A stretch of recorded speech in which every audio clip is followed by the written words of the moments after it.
dan kamu kaitannya dengan pencemaran nama baik di UU ITE. Begitu ya Pak Dr. Firman ya?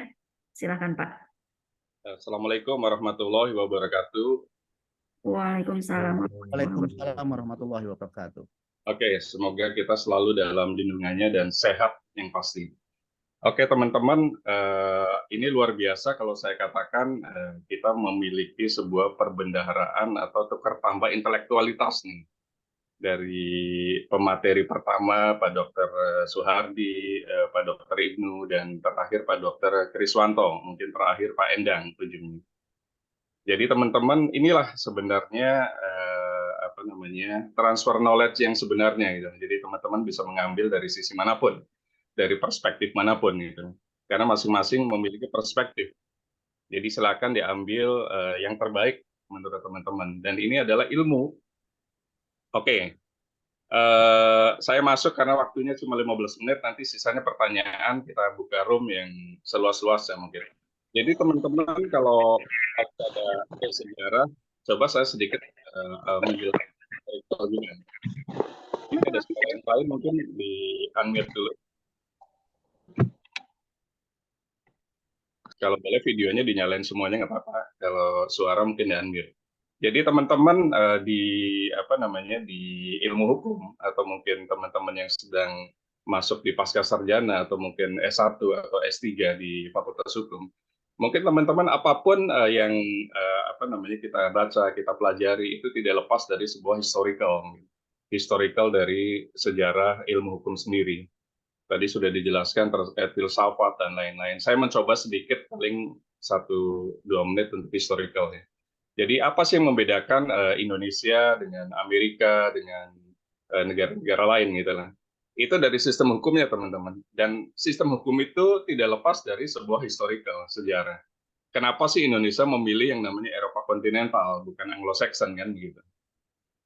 Jadi teman-teman nanti materi penghinaan dan lain-lain silakan dibaca saja. Artinya pada saat teman-teman melihat kenapa kita memilih Eropa kontinental bukan Anglo-Saxon, karena memang dasarnya adalah kita dijajah oleh negara mana. Kalau kita baca di sejarah di Wikipedia, di macam-macam, itu ada namanya seseorang, kalau menurut saya tokoh gitu, namanya Maria Theresia Walburga Amalia Christina. Dia sekitar tahun 1717 sampai 780. Maria Theresa itu adalah ibu dari raja-raja Eropa sebenarnya. Jadi kalau teman-teman datang ke Austria, istananya itu masih luas, mungkin sekitar 10 sampai 20 hektar. Jadi di sana Maria Theresa dengan 11 anaknya yang mayoritas perempuan, termasuk Maria Antoniette yang menikah sama Raja Louis, mungkin kalau teman-teman pernah baca sejarahnya, itu hidup dan main di sana. Jadi disitulah mulai kenapa Eropa sebagian yang kita sebut Austria, Hungaria, Kroasia, kemudian Belanda, Austria sendiri, itu kenapa memilih Eropa kontinental. Kenapa Inggris memilih Anglo-Saxon.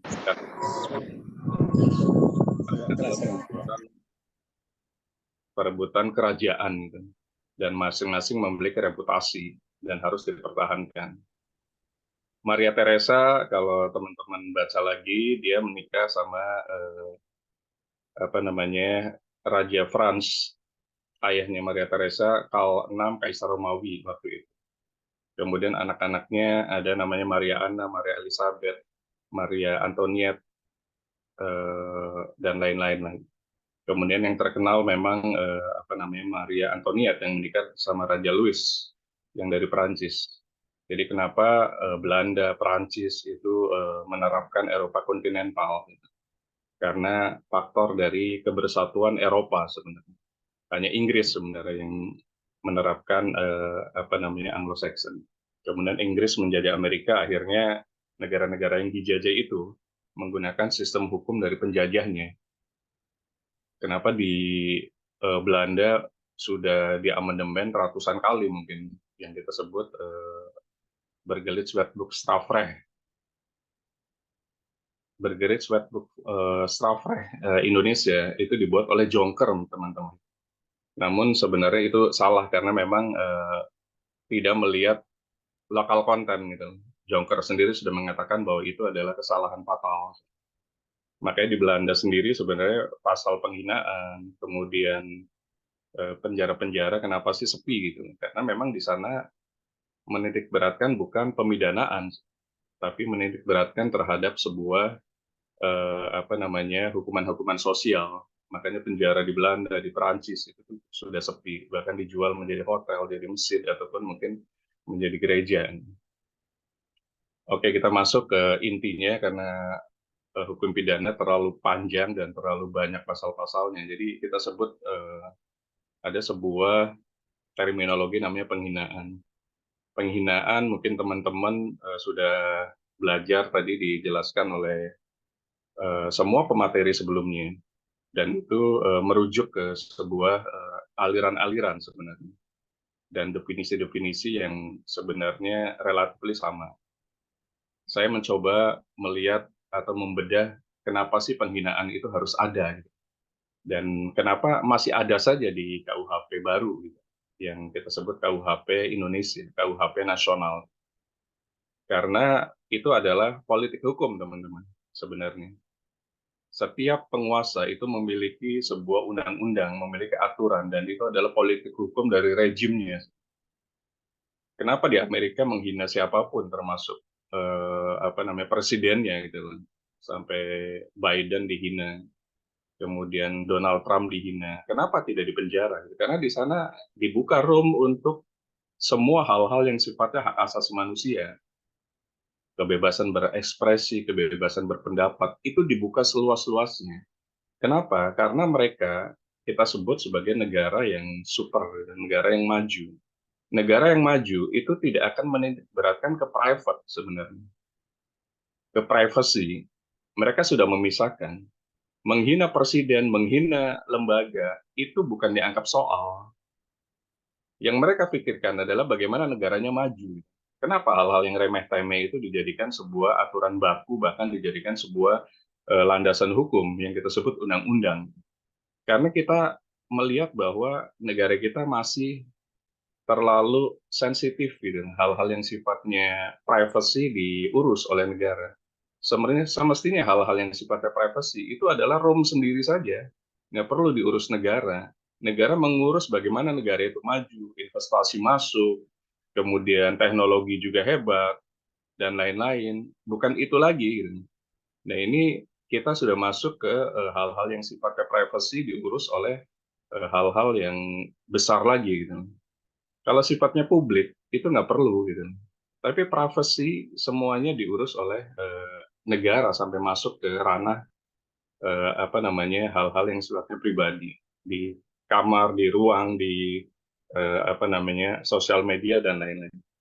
Mungkin teman-teman kalau lihat di KUHP lama itu ada 310, ada 311, itu selalu dikaitkan semuanya. KUHP nanti jungtonya di pasal 27 misalnya, ayat 3 dan lain-lain gitu. Dan itu ancaman hukumannya sekitar 4 tahun. Dan itu dikejarnya di sana. Dan banyak hal yang tadi sudah dijelaskan terkait dengan kenapa sih presiden harus tidak boleh dihina gitu. Ada yang mengatakan bahwa itu boleh, ada yang menyatakan itu tidak boleh karena presiden ada yang bilang itu fungsi gitu. Kenapa benda marah gitu? Kecuali perorangan, mereka sebagai kepala negara dan kepala pemerintahan itu fungsi. Kecuali menghina sebagai kepala keluarga. Kalau kepala keluarga mungkin jelas bahwa menghina kepala keluarga, menghina orang itu adalah menghina martabat. Orang itu memiliki martabat, teman-teman. Namanya human dignity. Dan manusia memiliki martabat. Dan itu yang tidak boleh dihina. Kalau fungsi, itu melekat kepada benda, melekat kepada jabatan. Dan itu tidak permanen, dia pasti akan berganti per 5 tahun. Gitu. Mestinya pembuat undang-undang dan perevisi undang-undang di KUHP baru pun, itu jangan dimasukin sebagai hal-hal yang ada ancaman hukumannya. Biarkan gitu loh, dialektika pertukaran apa namanya argumentasi itu dibiarkan saja. Karena apa? Itu adalah ruang untuk berekspresi dan berpendapat dan sesuai dengan undang-undang yang kita masih belum hapus, namanya Undang-Undang Hak Asasi Manusia tahun 99. Kalau itu dihapus, bagaimana hak asasi manusia akan ada di Indonesia? Artinya pada saat LP masuk berarti lemah lunglailah sebuah kebebasan berpendapat dan kebebasan untuk berekspresi di situ. Karena LP yang akan mengganggu dari pikiran orang gitu loh. Karena pikiran bagaimanapun ya harus diargumentasikan. Kita nggak bisa pikiran itu apa namanya disopan santunkan gitu. Karena disitulah apa namanya menandakan bahwa kita intelektualitas kita ada. Kita tidak sekedar hanya apa namanya secara teori saja, tapi faktanya kita pun bisa memberikan sebuah kontribusi dalam bentuk kalimat-kalimat kepada negara, kepada teman, kepada komunitas, dan lain-lain. Jangan gara-gara permasalahan undang-undang itu ada, akhirnya kita mengerem gitu. Ide-ide yang terbaik, bagaimana membuat, let's say, misalnya UNMA menjadi sebuah universitas yang hebat di Banten. Gitu. UNMA menjadi sejajar dengan Trisakti, dengan UI, dan lain-lain. Kalau tidak ada ide-ide yang tanda kutip konstruktif, gitu, ide-ide yang tanda kutip liar juga. Karena bagaimanapun Trisakti itu luar biasa saya lihat. Karena dari SPP saja mereka sudah menghasilkan 1-2 triliun per tahunnya. Dengan 1-2 triliun per tahunnya itu akan membuat universitas tersebut membangun dan membangun, bertumbuh. Apakah bertumbuh dari sisi infrastrukturnya ataupun bertumbuh dari sisi intelektualitasnya, termasuk remunasi kepada apa namanya dosen-dosen dan lain-lain. Itu yang akan membuat equal gitu antara hak dan kewajiban. Kemudian di sini di slide ada pencemaran nama baik di Undang-Undang ITE. Teman-teman mungkin sederhana di Undang-Undang ITE itu cuma ada pasal 27, pasal 45 gitu. Sebenarnya kalau penyebaran berita hoax masuk lagi 28 ayat 1 dan 45A ayat 1 terkait dengan penyebaran berita bohong atau hoax gitu. Tapi balik lagi, betul tadi bahwa semuanya adalah delik aduan. Kenapa orang yang merasa dijolimi tidak melakukan delik aduan? Karena mereka merasa itu bukan delik, bukan pencemaran kok. Saya oke-oke saja gitu. Kenapa orang lainnya, relawan dan lain-lain melakukan sebuah pelaporan kepada pihak berwajib dari Polda, kemudian digabungin di Bareskrim. Nah, di sini adalah teman-teman sebagai mahasiswa harus punya kritisi gitu. Karena kita lagi-lagi kita ini adalah animalnya rasional, teman-teman. Jadi kita ini sebenarnya sebuah animal, tapi kita memiliki rasional, memiliki pikiran gitu.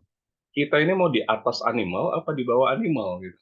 Nah, disitulah jelas bahwa kenapa membedakannya? Karena kita makhluk yang berpikir, kita punya ide, kita punya pikiran. Nah, pikiran itu harus dituangkan dalam bentuk ucapan ataupun dalam bentuk tulisan gitu. Kalau itu diberangus semuanya, kita ini masuk kemana gitu, di atas animal apa di bawah animal atau sama. Kalau semuanya yang membedakan adalah pikiran, ternyata pikiran itu diberangus, ditutup ruangnya untuk melakukan kebebasan pendapat. Berarti definisi yang disebutkan animal rasionalnya ini di mana? Gitu. Nah, disinilah kebebasan berbicara, kebebasan berpendapat di sana itu diperlukan, teman-teman. Dan terus terang hampir setiap minggu saya diminta untuk jadi narasumber, teman-teman, di media-media mainstream gitu. Ada RCTI, ada iNews, dan lain-lain. Itu ujung-ujungnya adalah sederhana. Kalau nggak permasalahan pencemaran nama baik, penghinaan, masalah narkotika, dan lain-lain. Artinya kalau masuk ke penghinaan, saya sudah jabarkan di semua video-video yang saya miliki, dan ada di RCTI, dan lain-lain. Itu bagaimana caranya supaya bisa memisahkan gitu. Kenapa sih lagi-lagi masalah sedikit buat LP, sedikit-sedikit buat LP gitu. Kenapa nggak mereka melakukan sebuah silaturahmi sih gitu. Kenapa para pihak yang merasa sebagai pelaku dan korban itu nggak bertemu? Kenapa harus lagi-lagi bikin LP? Laporan polisi itu akan membuat tugas dari kepolisian sebenarnya akan menjadi rumit lagi, apalagi di tahun politik ini. Dan kita menganut upaya hukum yang panjang gitu loh, sampai ke PK. dan itu butuh waktu yang panjang untuk melakukan uji materi dari kepolisian, kejaksaan, pengadilan negeri, pengadilan tinggi, sampai ke Mahkamah Agung, baik kasasi ataupun PK. Sampai kapan menghasilkan berkekuatan hukum tetap inkrahnya? Kenapa nggak semuanya didiskusikan? Terburuknya hanya somasi gitu. Harus dilakukan semestinya oleh orang atau mungkin pejabat yang merasa namanya dicemarkan atau dihina, baik itu pejabat publik ataupun pejabat swasta misalnya gitu. Lebih indah gitu pada saat melakukan pertemuan, kemudian silaturahmi. Nah, di sanalah dijelaskan kenapa saya mengatakan ini. Nah, itu nanti ada counter gitu lah, ada tukar tambah intelektual lagi. Kenapa sih tadi ada disampaikan ada kalimat bajingan gitu. Kalau kita lihat Wikipedia, Thesaurus semuanya itu kan bukan hal yang kasar sebenarnya. Arti sebenarnya itu adalah orang yang menarik kuda, dan itu dibutuhkan waktu zaman tersebut. Sampai sekarang masih ada katanya di daerah Jogja gitu. Bajingan adalah driver untuk mengangkut barang ataupun orang. Sampai sekarang masih ada.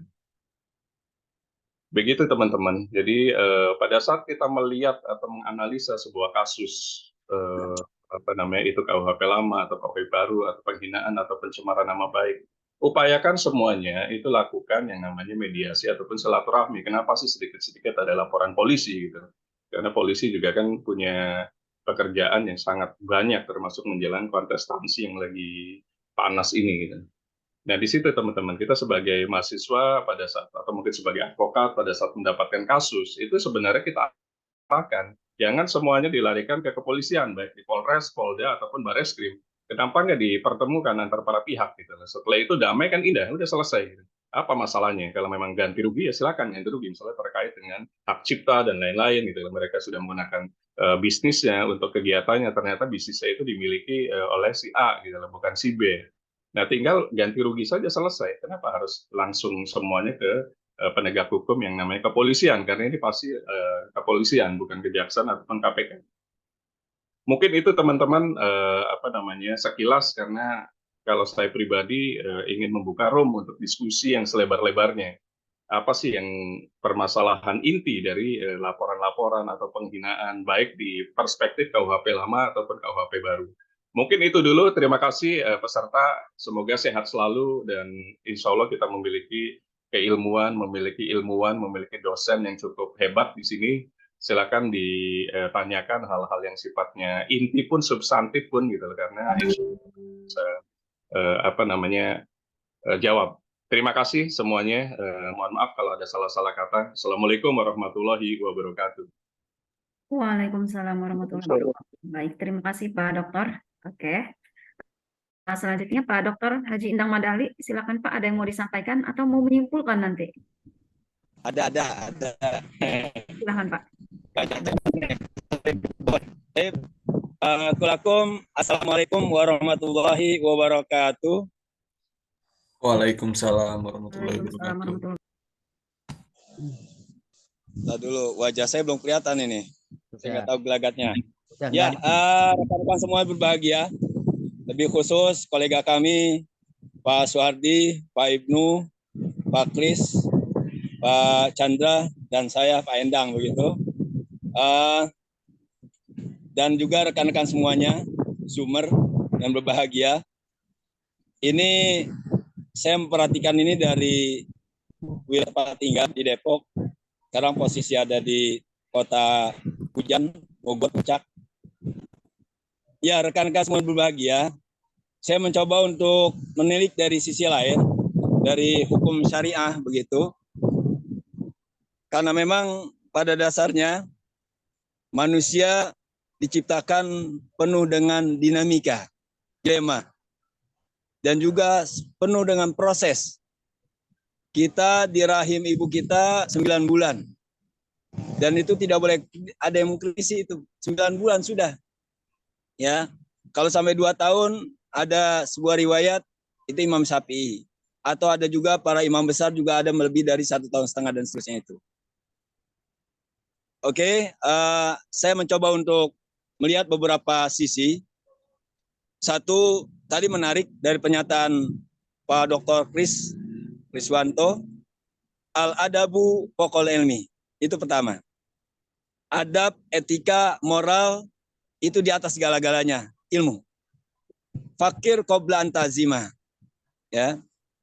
Itu adalah guru kami yang selalu mengingatkan itu. Karena semata mungkin belum kita berbuat, berucap, ya berkata dan seterusnya itu. Namun di sisi lain, masalah syariah, menegur, menasihati, mengkritisi, itu semua sebenarnya kan daripada etika akhlak. Makanya kalau Imam Asy-Syafi'i mengatakan bahwa jangan pernah menghina saya di depan jamaah saya, di depan murid-murid saya, di depan orang yang ketika saya berbicara di depan mereka. Tapi bicaralah kepada saya secara pribadi. Nah itulah makanya Dr. Bima Chandra tadi itu, Edi Chandra mengatakan ada namanya silaturahim. Ada cara-cara yang santun. Karena memang benar adanya.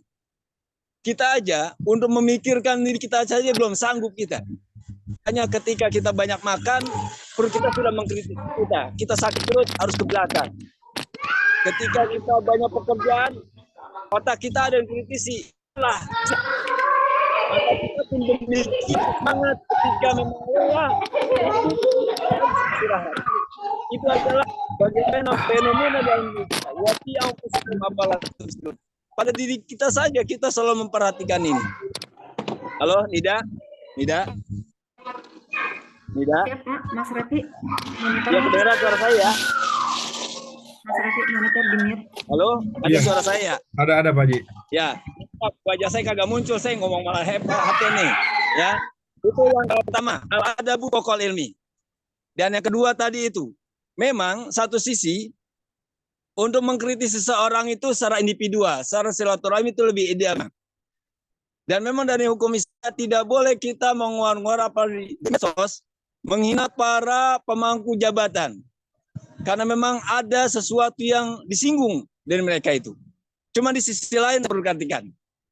Kewibawaan itu bukan karena kekuasaan kita. Kewibawaan itu adalah akhlak kita, etika kita, keterbukaan kita. Itu jadi menarik. Ya. Jadi kalau ingin kuat, ya dikuatkan diri kita, spiritual kita, ilmu kita, pemahaman kita, keterbukaan kita. Itu adalah sesuatu saran daripada agama. Agama manapun saya bicara. Ya. Oleh karenanya, lagi-lagi ini sebagai mukodimah saja. Saya kenapa tidak pakai slide? Biar fokus saya bicara. Ya, tidak perlu dibuka slide-slide-nya begitu. Al ilmu fis sudur la fis sutur. Ilmu itu ada dalam hati, pemikiran, keyakinan, dan itu saya sampaikan saat ini juga. Ya, di sisi lain juga, ya biar fokus pembahasan ini, wajah saya bisa dilihat, walaupun saya tidak bisa melihat wajah saya sendiri, ini nggak muncul wajah saya. Demikian saja, saya terus memantau sampai akhir nanti insya Allah. Begitu Nida semacam ya. Nida. Baik, Pak. Baik, Oke, Pak. Terima kasih. demikian aja dulu. Wassalamualaikum warahmatullahi wabarakatuh. Waalaikumsalam warahmatullahi wabarakatuh. Terima kasih Pak Dr. Endang. Tadi kita sudah dengarkan bersama-sama. Di sini ada 32 peserta untuk webinar dari 5 narasumber secara bergantian dengan berbeda topik ya. Pengamatan terhadap delik penghinaan dalam perspektif KUHP baru. Silakan untuk 5 orang penanya. Kita buka 2 pertanyaan dulu ya. Bagi yang mau bertanya silakan. Oke. Saya juga ingin menyampaikan untuk peserta Zoom kali ini yang on cam menggunakan virtual background sampai dengan akhir akan mendapatkan door prize pulsa. Nanti akan kita langsung transfer terhadap pemenangnya ya. Yang mau bertanya silakan. Dibuka pertanyaan, raise hand dulu. Ada? Bu Nida, Oke. Latifah Bu Nida. Ibu Latifah ya? Bu Nida, dengar Iya. suara saya Bu Nida? Dengar. Ibu Latifah ya? Baik, tapi videonya kelihatan nggak Bu Nida? Kelihatan, sangat kelihatan Ibu, kerudung pink ya. Oke, Ibu, Salam kenal Bu Nida. untuk format speakingnya boleh memperkenalkan diri dulu, nanti baru Baik. pertanyaan. Silahkan. Baik, Assalamualaikum warahmatullahi wabarakatuh. Waalaikumsalam warahmatullahi wabarakatuh. Waalaikumsalam warahmatullahi wabarakatuh. Terima kasih Bu Nida, salam kenal semuanya. Bapak Dr. Pak Suhadi, Bapak Dr. Ibnu Majah, Bapak Dr. Kriswanto, Dr. Haji Firman, Bapak Endang, dan mungkin Bapak pemateri tadi yang belum saya sebutkan, saya mohon maaf Bapak Ibu sekalian semuanya yang ada di Zoom meeting webinar ini. Terima kasih atas semuanya. Salam kenal, saya Latifah dari Serang, Bu. Izin bertanya, Bu Nida. Baik, Halo. silakan, Ya. jelas. Saya nggak tahu ini tanya sama siapa, ke semuanya aja lah. Mungkin saya Silakan. bertanya sama Pak Haji. Ini aja ya, Pak Haji, Pak Kriswanto ya. Baik, silakan. Bapak Dr. Kriswanto atau yang Oke. bisa mewakili jawaban saya tidak apa, siapa saja. Ya, oke, siap. Kita seperti dialog interaktif, Mbak, silakan. Iya, terima kasih Bu. Mohon maaf, pertanyaan saya simpel aja. Jadi inti daripada pembahasan tentang delik pidana penghinaan dari perspektif hukum KUHP baru ini sebetulnya bedanya apa sih Bu? Perbedaan signifikan antara KUHP baru dengan KUHP lama. Itu yang pertama. Yang pertama, bedanya apa? Dan kalaupun memang ada perbedaan, apakah dengan KUHP yang baru nanti yang akan terrealisasi ini seandainya tidak bisa diselesaikan di lapangan itu tidak bisa diproses, apa tetap diproses? Mohon maaf dok, semuanya Bapak dosen, saya ini pengacara yang masih baru belajar, jadi banyak bertanya. Terus selanjutnya, kalau nanti KUHP baru ini terrealisasi, tapi bertentangan dengan KUHP yang lama, nah apakah KUHP lamanya tidak dipakai kembali, tapi kebanyakan realisasi di persidangan itu kita masih memakai KUHP yang lama. Oke. Ya, siap. Kalau di persidangan ya gitu. Pada prakteknya seperti itu. Terima kasih Pak Dokter. Ya. Mohon Baik, penjelasannya. Mohon izin Mbak Ida, saya nggak mampu mengingat banyak. Saya mohon izin bisa jawab dulu aja ya. Boleh, silakan. Baik. Mohon izin. Saya soalnya Baik, agak kata Rocky Gerung itu saya agak dungu gitu. Jadi saya mohon izin. Baik, Ya. silakan. Yang pertama tadi bedanya apa gitu? Ya, di pasal penghinaan antara KUHP lama dan baru, kalau bedanya hanya satu Bu, yaitu bedanya kalau dulu biasa, kalau sekarang itu delik aduan. Jadi nanti berlaku itu tanggal 2 Januari 2023.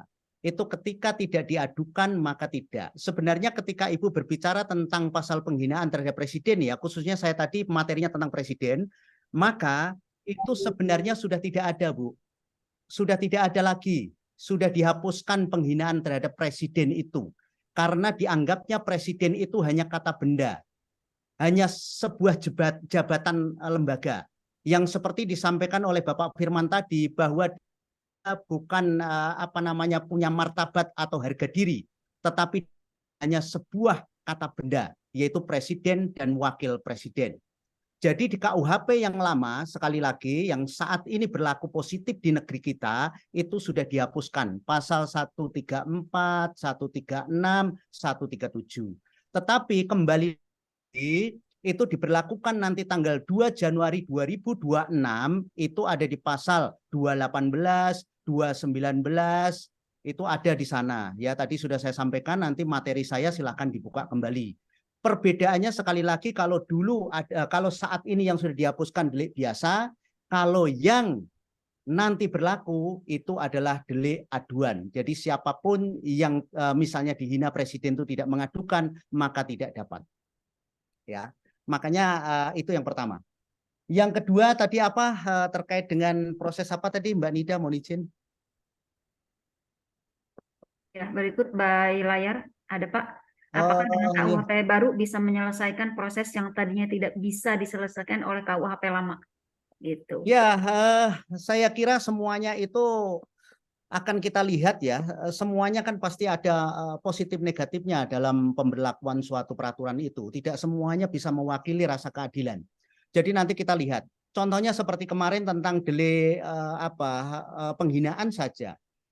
Itu juga sudah melakukan judicial review yang dilakukan oleh para akademisi, mahasiswa, ada kreator, itu ternyata juga ditolak. Alasannya tadi yang sudah saya sampaikan kembali, bahwa itu masih terlalu dini karena belum diberlakukan. Ya, jadi nanti kita lihat apakah itu ketika sudah tanggal 2 diberlakukan itu judicial review akan dikabulkan kembali terkait dengan pasal penghinaan itu yang harus dihilangkan. Nanti kita lihat. Tentunya harapannya dari pemerintah sendiri terkait dengan yang baru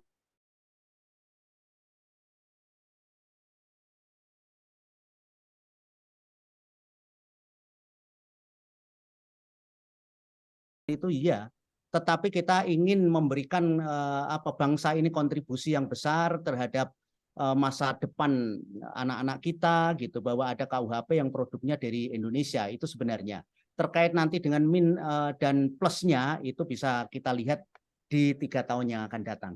Artinya setiap orang yang merasa dirugikan hak konstitusionalnya nanti bisa melakukan judicial review. Itu upaya-upaya yang luar biasa. Makanya kita sekali lagi dalam penyampaian hal-hal tentang argumentasi kita ini harus dengan sopan. Pikiran itu tidak dapat dipidana. Pikiran itu tidak dapat pidana. Saya mengatakan Bu Tifah ini cantik, terusan itu saya akan cium. Ya enggak bisa, wong sayanya cuma pikiran kok. Tapi ketika saya ucapkan itu, maka itu menjadi sebuah delik. Ya, jangan salah, makanya pikiran tidak bisa dipidana, tetapi argumentasi yang dihasilkan dari pikiran itu harus hati-hati. Maka disitulah letaknya etika. Etika. Untuk mengkritik seseorang, mengkritik pejabat, itu harus ada etika. Etika dalam filsafat yang merupakan arsitektur daripada keilmuan, dalam Islam pun itu sudah diajarkan. Nomor 1, etika. Tidak bisa dilepaskan dari ilmu pengetahuan. Ketika berargumentasi maka harus menggunakan etika. Saya menjawab menggunakan etika juga. Terus yang ketiga, apa tadi, mohon izin lagi Mbak Nida, punten. Itu yang ketiga ya. Halo, Pak Dokter. Ya, yang ketiga. Yang ketiga itu maksudnya olah-olah untuk penghinaan terhadap presiden sajakah, apa untuk penghinaan yang lainnya untuk umum selain presiden? Maksud saya seperti itu, Pak Ya, Dokter. di pasal-pasal yang lain tadi yang sudah dijelaskan oleh Pak Firman, kalau untuk di KUHP baru maupun lama sebenarnya penghinaan terhadap seseorang, individu, person itu sudah ada juga. Seperti di pasal 310, kemudian kalau tidak terbukti maka masuk kepada pasal 311, di undang-undang yang baru juga sama ada di 400 sekian itu yang tadi dijelaskan oleh Pak Dr. Firman, itu sudah ada semua. Jadi KUHP ini yang baru maupun yang lama sudah mengatur tentang pasal penghinaan terhadap seseorang. Yang di baru itu tadi yang sudah saya sampaikan terhadap presiden maupun presiden atau terhadap orang lain, person, individu itu sudah dijelaskan. Itu diadopsi juga dari pasal-pasal KUHP yang lama, Bu. Jadi semuanya ada.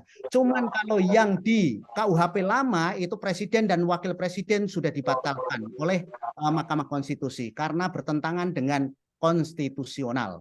Itu. Tadi sudah saya jelaskan semua, Ibu. Nanti Ibu mohon izin dibaca kembali untuk slide dari saya. Itu lengkap sekali. Siap. Oke. Sudah saya bagikan juga Pak di grup webinar ya. Jadi intinya, Pak Dokter, jadi intinya ini kalau KUHP yang baru, kalau misalnya penghinaan terhadap presiden itu sudah dihapuskan, tapi kalau untuk yang umum tidak ya? Gini Ibu, untuk yang baru itu dihapus. Belum, yang KUHP yang baru kan belum berlaku Ibu, masih tanggal. Ya, kalau seandainya kalau nanti berlaku, Pak Dokter, maksudnya kalau berlaku. Nggak bisa Ibu. Jadi untuk KUHP yang baru, ketika diberlakukan, maka ketika ingin menghapuskan itu atau tidak setuju dengan adanya pasal tersebut, seseorang yang merasa dirugikan hak konstitusionalnya harus mengajukan namanya judicial review atau uji material terhadap pasal yang merugikan seseorang tersebut. Kalau tidak, berarti ya tidak. Nanti kita tunggu keputusan Mahkamah Konstitusi apakah dikabulkan kembali atau tidak. Kalau yang lama sudah dihapuskan. Pasal 134, 36, 37.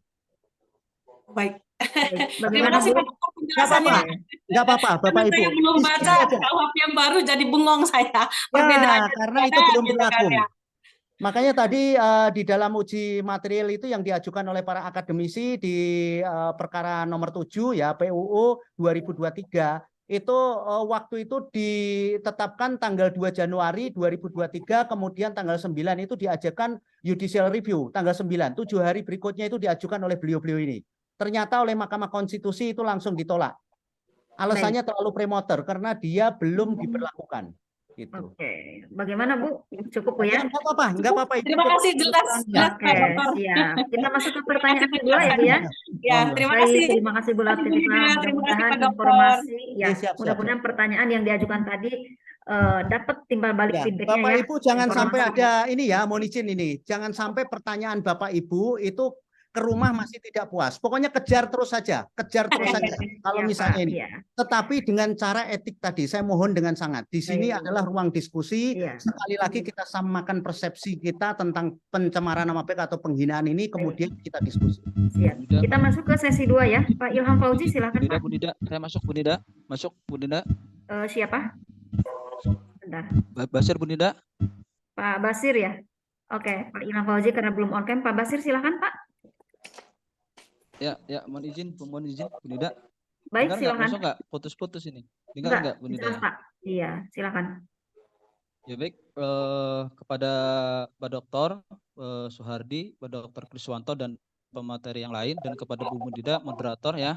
Baik. Izin bertanya kepada pemateri nanti siapa yang kompetensi dalam menjawab ya. Ini tema pada hari ini kan judulnya penghinaan ya, untuk diterapkannya di undang-undang terbaru. Tidak spesifikasi penghinaan terhadap siapa. Ini tidak di ini ya, walaupun sekarang ada yang lagi viral ya, yang lagi rame, yaitu penghinaan terhadap presiden. Ini umum ya, general ya, penghinaannya ya Pak Dokter ya. Nah, yang ingin saya tanyakan adalah, izin perkenalkan diri sebelumnya, nama saya Basir ya, nama saya Basir. Pertanyaannya yaitu adalah terkait masalah penghinaan ya, apabila sesuai dengan fakta yang digunakan ya, apakah memang itu menjadi gugur? Contoh misalkan kita mengatakan orang itu kurus misalkan. Nah, pada faktanya memang dia kurus ya. Apakah memang itu tidak terpenuhi unsur daripada penghinaan gitu kan? Yang pertama itu, yang kedua tadi disampaikan oleh pemateri yang sebelumnya ada kata-kata bajingan, yang definisi bajingan itu ternyata memang ada yang mendefinisikan sebuah alat angkat ya atau apa gitulah. Nah, apakah memang kata-kata yang menjadi dasar penghinaan itu ada kategori-kategorinya gitu, yang menjadi kata atau kalimat penghinaan yang memang ditentukan ini menjadi kalimat penghinaan gitu kan? Karena memang penghinaan itu kan banyak kata-kata, termasuk salah satu yang lagi viral itu kan kata dungu ya. Dungu itu kan memang harus ditafsirkan secara bahasa, sastra dan sebagainya, apa maksud daripada itu. Nah, kemudian ini saya rasa untuk di KUHP terbaru ini undemokrasi ini, karena memang ini ditujukan juga anti kritik terhadap pemerintah atau lembaga yang memang konotasinya adalah pemerintah atau lembaga ini adalah siap mau tidak mau harus menerima kritik. Nah, kritik ini apakah memang di situ masuk dalam kata penghinaan atau tidak seperti itu? Misalkan contoh pemerintah A tidak becus dalam mengurus pemerintahannya. Nah, kata tidak becus ini apakah menjadi suatu kata penghinaan atau tidak? Ya mungkin itu yang ingin saya sampaikan. Mohon dijelaskan biar memberi pemahaman.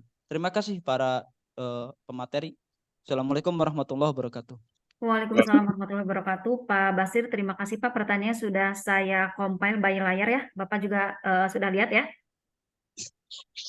Oke, baik. Yang mau menjawab silakan Pak Dr. Suwardi yang sudah unmute. Oh, Pak Suwardi apa saya? Silakan.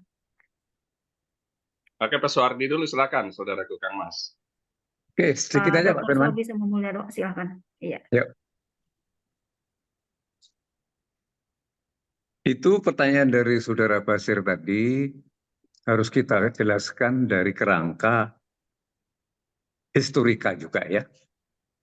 Sejarah perjalanan penghinaan itu. Dan juga dari perspektif perbandingan di negara-negara lain. Jangan lupa di dalam riset yang saya lakukan sehari 2 hari ini, ternyata pidana penghinaan sampai saat ini memang masih diberlakukan oleh sebagian negara di Afrika. Jadi di negara Afrika saja sebagian, gitu ya, tidak seluruhnya. Masih ada yang menggunakan pidana penghinaan sampai saat ini masih diberlakukan oleh sebagian negara di Afrika yang secara filosofis dan politik berakar pada sistem pemerintahan di abad pertengahan. Dan itu juga dibenarkan oleh Badala Tassila Balule di dalam bukunya yang ditulis tahun 2008, dikatakan bahwa menyatakan ciri pemerintahan di abad pertengahan itu adalah otoriter. Ya. Maksudnya pada umumnya memang itu dilakukan oleh pemerintahan yang bersifat otoriter, di mana pemerintah dan pejabat publik superior atas rakyatnya. Makanya di sebagian negara Afrika masih diberlakukan. Alasannya menurut Balule adalah bahwa penguasa itu memang titah kekuasaan dari Tuhan yang bersifat sakral, seperti yang diceritakan Pak Dr. Firman tadi ya, sehingga para penguasa tersebut tidak bisa disalahkan atau dikritik. Itu sebagai konsekuensinya beragam tindakan yang berupa untuk menyerang kehormatan penguasa atau lèse majesté itu perlu dikendalikan oleh hukum penghinaan supaya kehormatan mereka tetap terjaga, kira-kira seperti itu. Nah, sebenarnya di dalam penelitian saya dari perspektif media begitu ya, itu para pembentuk undang-undang KUHP baru kita itu mengakui memang menggunakan filosofis hukum abad neoklasik gitu ya. Neoklasik antara 18-19 gitu ya. Artinya pembentuk undang-undang mengakui sendiri. Kan idealnya seharusnya kita mengacu kepada filsafat hukum pidana yang ya antara abad 19-20 gitu ya. Modern gitu. Nah ini ada apa gitu. Nah oleh karena itu pertanyaan Pak Basir tadi menjadi penting karena kategori-kategori kata-kata penghinaan itu dalam in concreto-nya sangat luas sekali gitu. Sangat luas sekali, agak sulit untuk bikin suatu kategori-kategori yang bersifat normatif dan terpadu dari perspektif seperti standard operation begitu ya. Itu agak sulit sekali. Karena antara kritik dan penghinaan itu juga sulit. Apakah kata-kata dungu, goblok begitu ya, bajingan dan lain sebagainya. Itu karena semua ada konteksnya gitu. Ada latar belakangnya begitu. Oleh karena itu kita kembali kepada substansi kita tadi. Pertanyaannya, kalau di Afrika saja hanya sebagian yang menggunakan pidana penghinaan itu digunakan di dalam negara itu dalam undang-undangnya. Tapi kita di Indonesia sebagai negara yang besar, negara yang keren, negara yang merdeka tahun 45, di mana PBB aja belum lahir, Indonesia sudah lahir. PBB mengatur hak asasi manusia, UUD 45 yang asli kita juga mengatur UUD 45, 27 pasalnya itu ya. Jadi sebenarnya memang ini agak menakutkan dari perspektif itu ya, dari perspektif terlalu mudah nanti digunakan oleh penguasa yang anti kritik gitu. Ya kalau jaksa, polisi, hakim itu kan yudikatif. Ada perkara apapun mesti harus diadili kan. Tetapi masyarakat, saran saya nanti, apapun ini undang-undang sudah diundangkan dan nanti akan berlaku juga, kecuali memang ada something yang saya tidak tahu ya. Harus ada segera harmonisasi, sinkronisasi, supaya pelaksanaan atas undang-undang penghinaan itu tidak membabi buta begitu. Saya terus terang aja juga agak khawatir, takut jangan sampai pasal karet itu selalu digunakan untuk kepentingan penguasa. Sudah nggak saatnya lah. Betul kata Dr. Firman tadi, udah saatnya kita itu memikirkan negara, recovery ekonomi nasional. Tadi Pak Firman bilang kan, di Belanda penjara udah tutup. Di Eropa hampir nyaris semuanya tutup. Diganti mal-mal, diganti gereja, diganti masjid. Tetapi kita, pidana kita itu penuh, paling terpenuh di dunia. Bahwa semuanya dimasukkan rumusan, delik, pidana. Dan itu sebenarnya cara berpikir abad 17, 18. Nah, kita mesti harus hati-hati nih. Terima kasih sekali Pak Basir atas pertanyaannya. Dan itu nanti akan dilengkapi jawabannya oleh Dr. Firman. Terima kasih, moderator Mbak Nida. Baik, terima kasih Pak Dr. Suwardi. Silakan Pak Dr. Firman. Iya, terima kasih Kang Mas, Dr. Suwardi. Sebenarnya saya mencoba melihat esensi dari dua pertanyaan ini. Dua pertanyaan ini ada korelasinya ini terkait dengan undang-undang KUHP baru dan KUHP lama. Kita sebagai advokat, teman-teman, kebetulan saya banyak handle kasus pencemaran nama baik, dan pada saat pencemaran nama baik itu akan membutuhkan banyak ahli sebenarnya. Makanya saya dari awal sudah mengatakan bahwa negara maju dan negara berkembang. Negara maju itu undang-undang tidak sebanyak kita, negara berkembang. Makanya tadi Pak Dr. Suwardi mengatakan sebagian Afrika, artinya ya mungkin Afrika di bawah kita mungkin ya, secara ekonomi, secara bisnis, secara intelektual mungkin nih. Artinya mereka melakukan itu karena masih seolah-olah presiden itu adalah martabat yang tertinggi gitu loh, nggak boleh dihina. Padahal di negara maju, di Amerika, bahkan di India pun Perdana Menteri dihina gitu, secara kasat mata, tapi tidak bisa dipenjara karena memang tidak ada payung hukumnya dan mereka sudah menghilangkan payung hukum terkait penghinaan. Oke, kita lihat kasus Panji Gumilang, lihat kasus Ahok, lihat kasus mungkin Ahmad Dhani, lihat kasus mungkin Berbi Kumalasari dan lain-lain. Ini kasus yang membumi kalau menurut saya. Kenapa sih selalu menggunakan undang-undang karet tersebut? Karena undang-undang ITE itu pada dasarnya adalah untuk transaksi elektronik, untuk memantau pada zaman SBY dibuat tersebut gitu loh. Memantau transaksi perbankan yang mencurigakan, ada dugaan mungkin gratifikasi atau korupsi. Namun ternyata digunakan oleh rejim yang berikutnya adalah untuk memantau privasi, pendapat pribadi di situ. Apakah itu salah? Ya nggak salah karena undang-undangnya masih ada gitu. Akhirnya digunakan di pasal 27, pasal 28. Dari pasal 27 ayat 1 terkait dengan kesusilaan, kemudian pasal 27 ayat 2 terkait judi online, pasal 27 ayat 3 terkait dengan pencemaran nama baik, pasal 28 penyebaran berita bohong, dijungtokan dengan pasal 45 dan lain-lain. Jadi teman-teman pada saat mendapatkan sebuah kasus, katakanlah kasus dari klien kita, upayakan jangan selalu ujung-ujungnya dilaporkan ke polisi.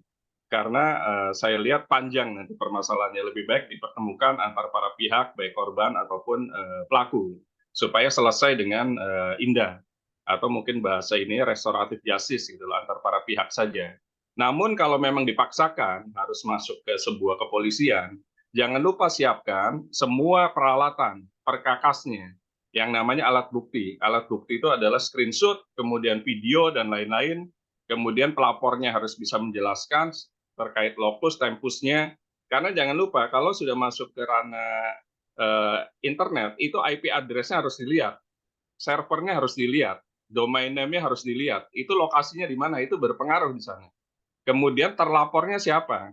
Ini ada kasus baru, kemarin saya diinterview RCTI terkait dengan adanya dugaan grup Raja Band. Mungkin teman-teman kalau pernah lihat lagu Cinderella itu penciptanya ternyata bukan raja tapi orang lain, dan itu dibuktikan dengan adanya podcast di Dunia Manji mengatakan bahwa pencipta lagunya bukan orangnya raja tapi si A.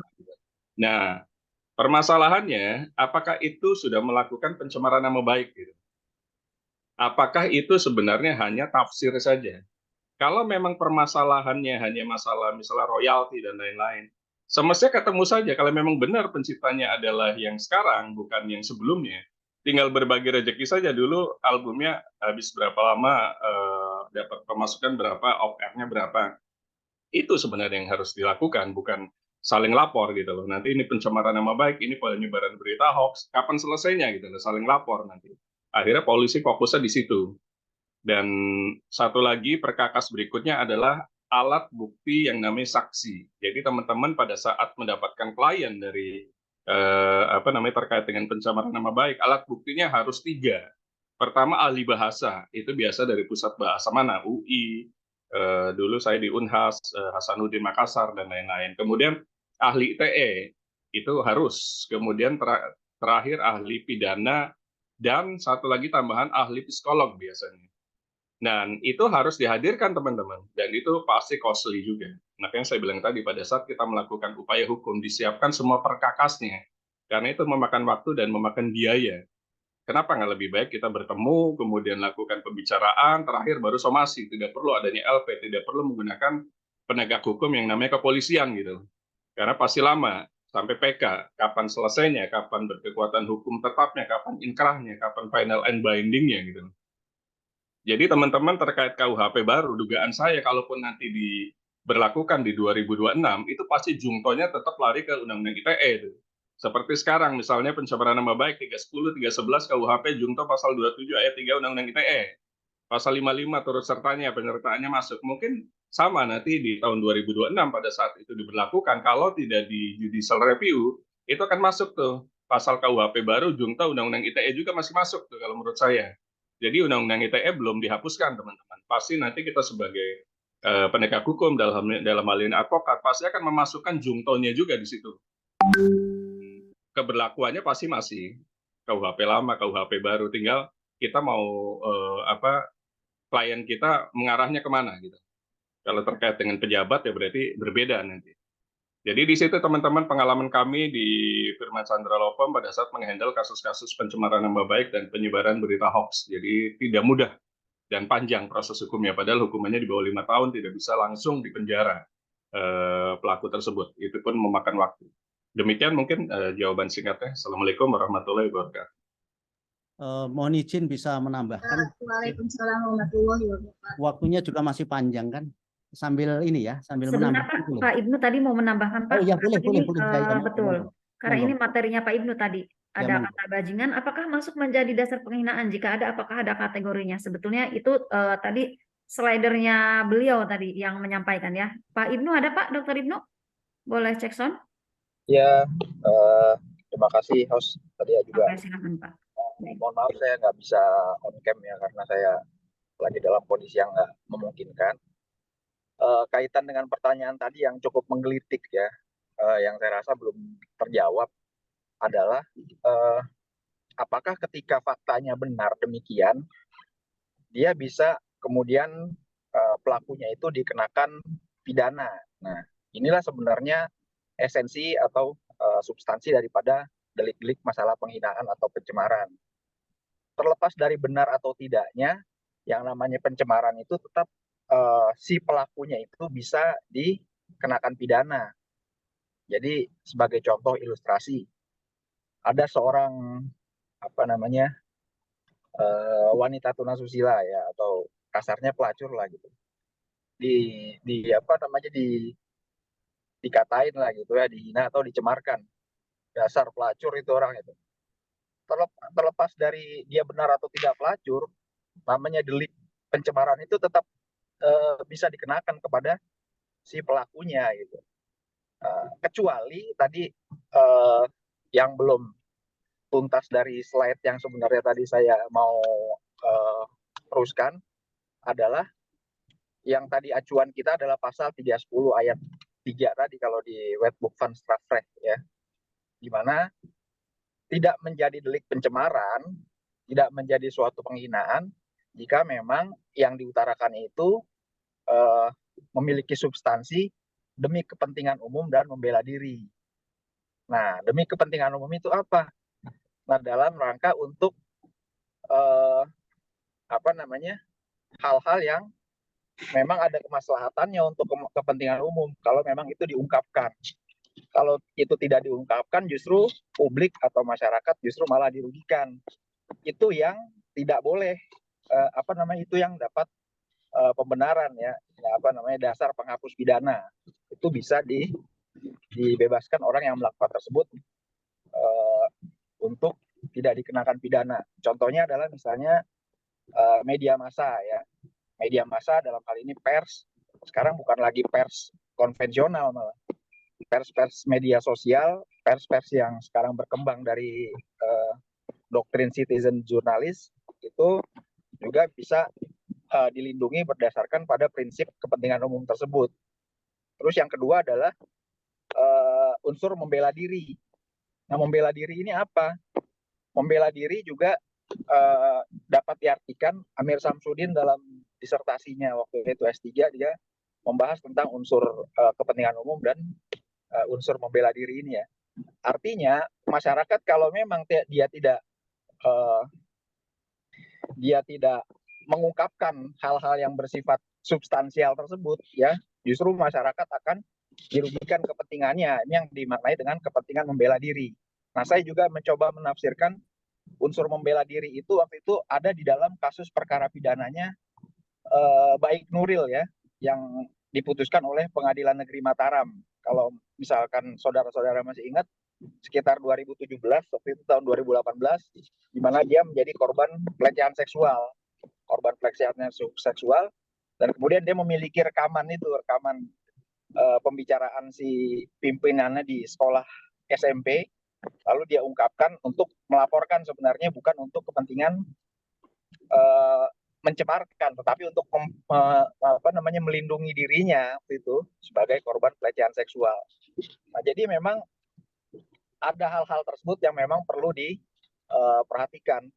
Jadi tidak serta-merta menghina secara pribadi. Nah, di dalam agama juga ya, ternyata setelah saya telusuri, kita membicarakan orang dalam maksud untuk kepentingan melindungi dia. Misalnya nih, orang ini penjahat nih, kita harus berhati-hati. Itu juga bisa dimaknai sebagai unsur membela diri agar kita tidak sampai dirugikan oleh perilaku jahatnya dia. Nah, ini tidak bisa dikenakan delik. Tapi kalau konteks penghinaannya secara pribadi, mohon maaf nih, misalkan infotainment gitu ya.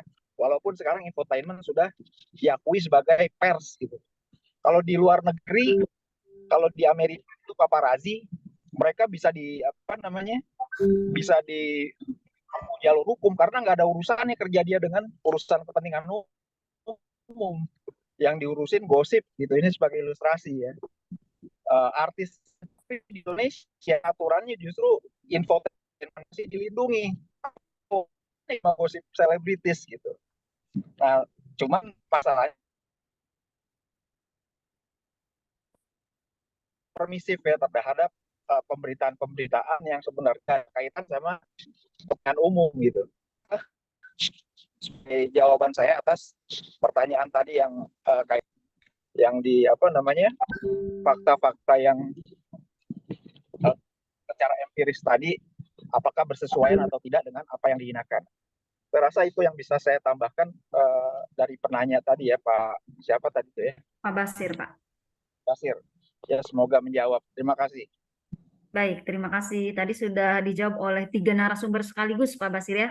Pak Dr. Soehardi, Pak Dr. Firman, dengan Pak Dr. Ibnu. Bagaimana Pak Basir tanggapannya? Apakah masih ada yang mengganjal nih?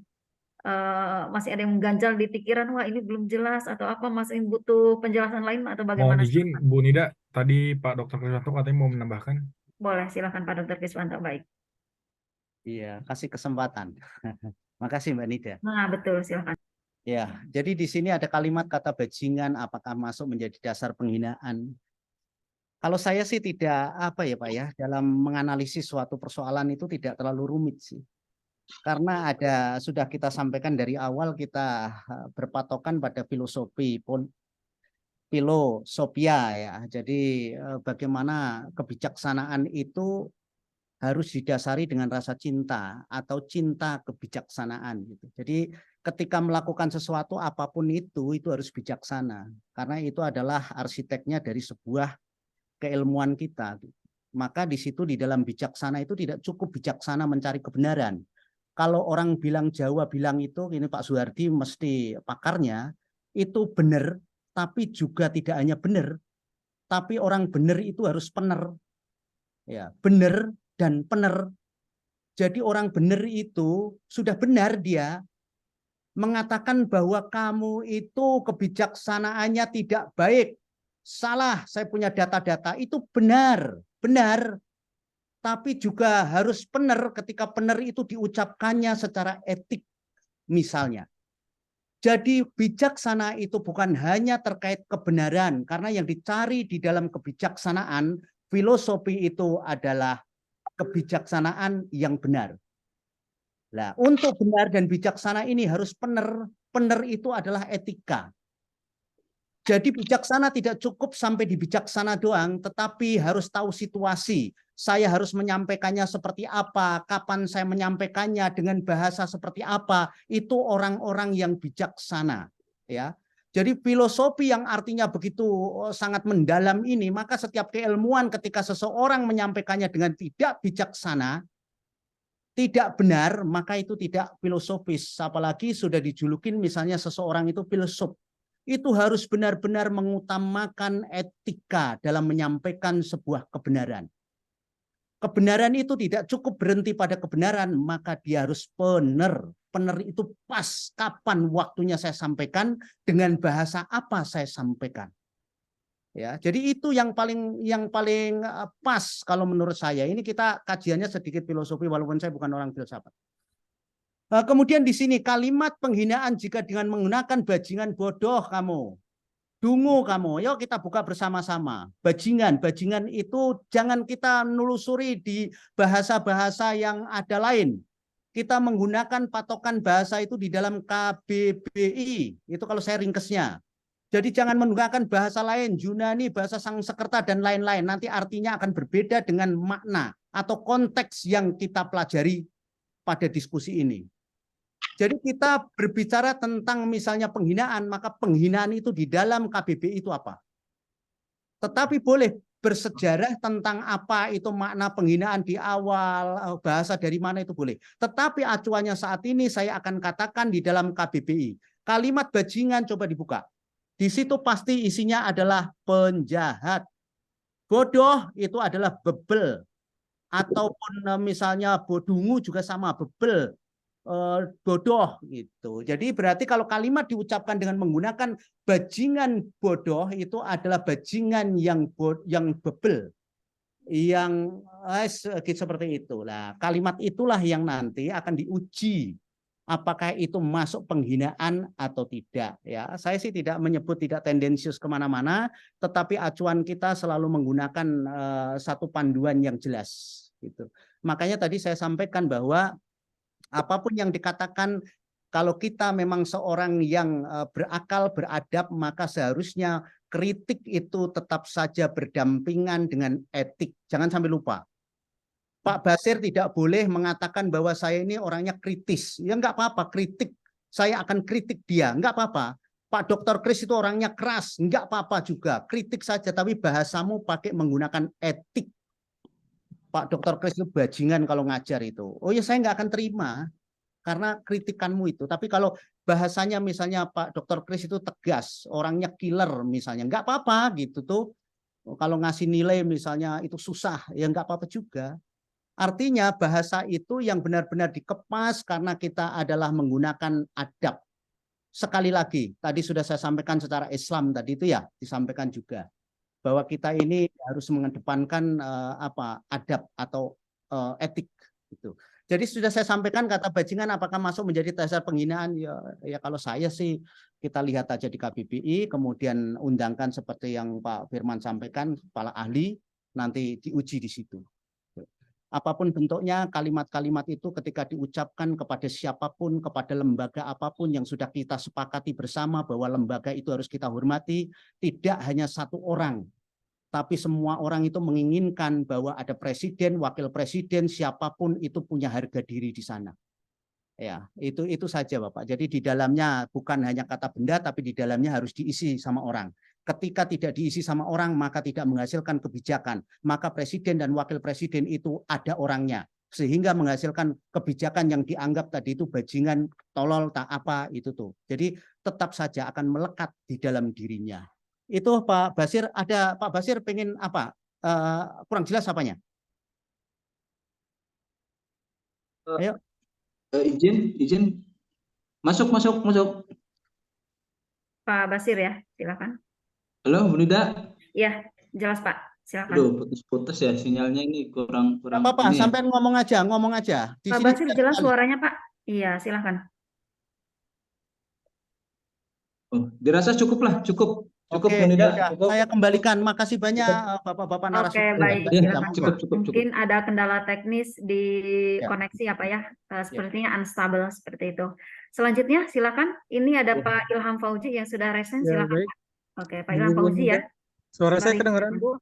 Ya. Jelas Pak. Ya, Silakan. terima kasih kesempatannya Bu Nida dan pemateri yang luar biasa. Pertama, perkenalkan, saya Ilham Fauzi. Sebetulnya saya bukan sarjana hukum ya, tapi saya sarjana pendidikan yang mungkin punya ketertarikan di bidang hukum dan nekat pengen terjun dalam pasca sarjana hukum ini. Saya Baik. mengajar di SMA, Pak, siswa SMA, dan yang saya alami, siswa SMA ini kan generasi Z ya, terkait juga dengan pasal penghinaan ini gitu. Mereka dalam segi adab, sopan santun mereka baik, sopan. Tapi ketika membahas pemerintah, membahas politik, mereka sangat kritis sekali, gitu kan. Mereka sangat kritis dan bahkan bahasa sekarang ini kita tahu kritikan mereka itu terkadang tepi jurang ya, atau mungkin bahkan sampai masuk jurang gitulah. Kalau dalam podcastnya Dedi ini. Nah terkait dengan pasal penghinaan ini memang di Undang-Undang KUHP baru ini yang dikhawatirkan adalah ini akan membunuh karakter generasi Z atau generasi milenial lah, generasi sekarang ini. Mereka itu orangnya kritis, mereka orangnya vulgar. Kalau berbicara mereka tidak ada basa-basi, langsung kepada kejujuran yang sebenarnya gitu.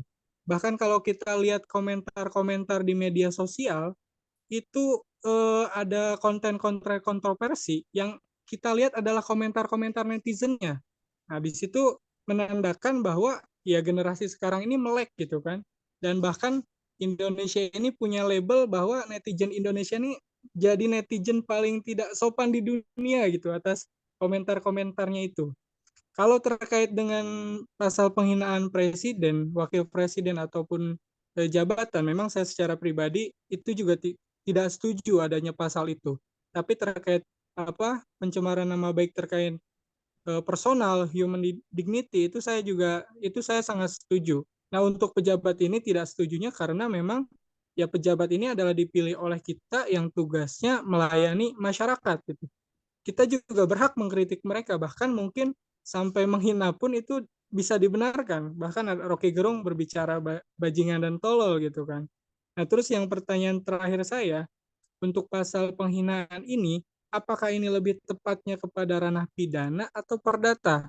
Kalau perdata kan, kalau pidana itu kan ya dia harus dipenjara dan sebagainya. Tapi kalau perdata, ini mungkin akan lebih relevan karena yang diukur adalah kerugian. Penghinaan ini kerugiannya apa? Dan kerugian itulah yang harus diganti.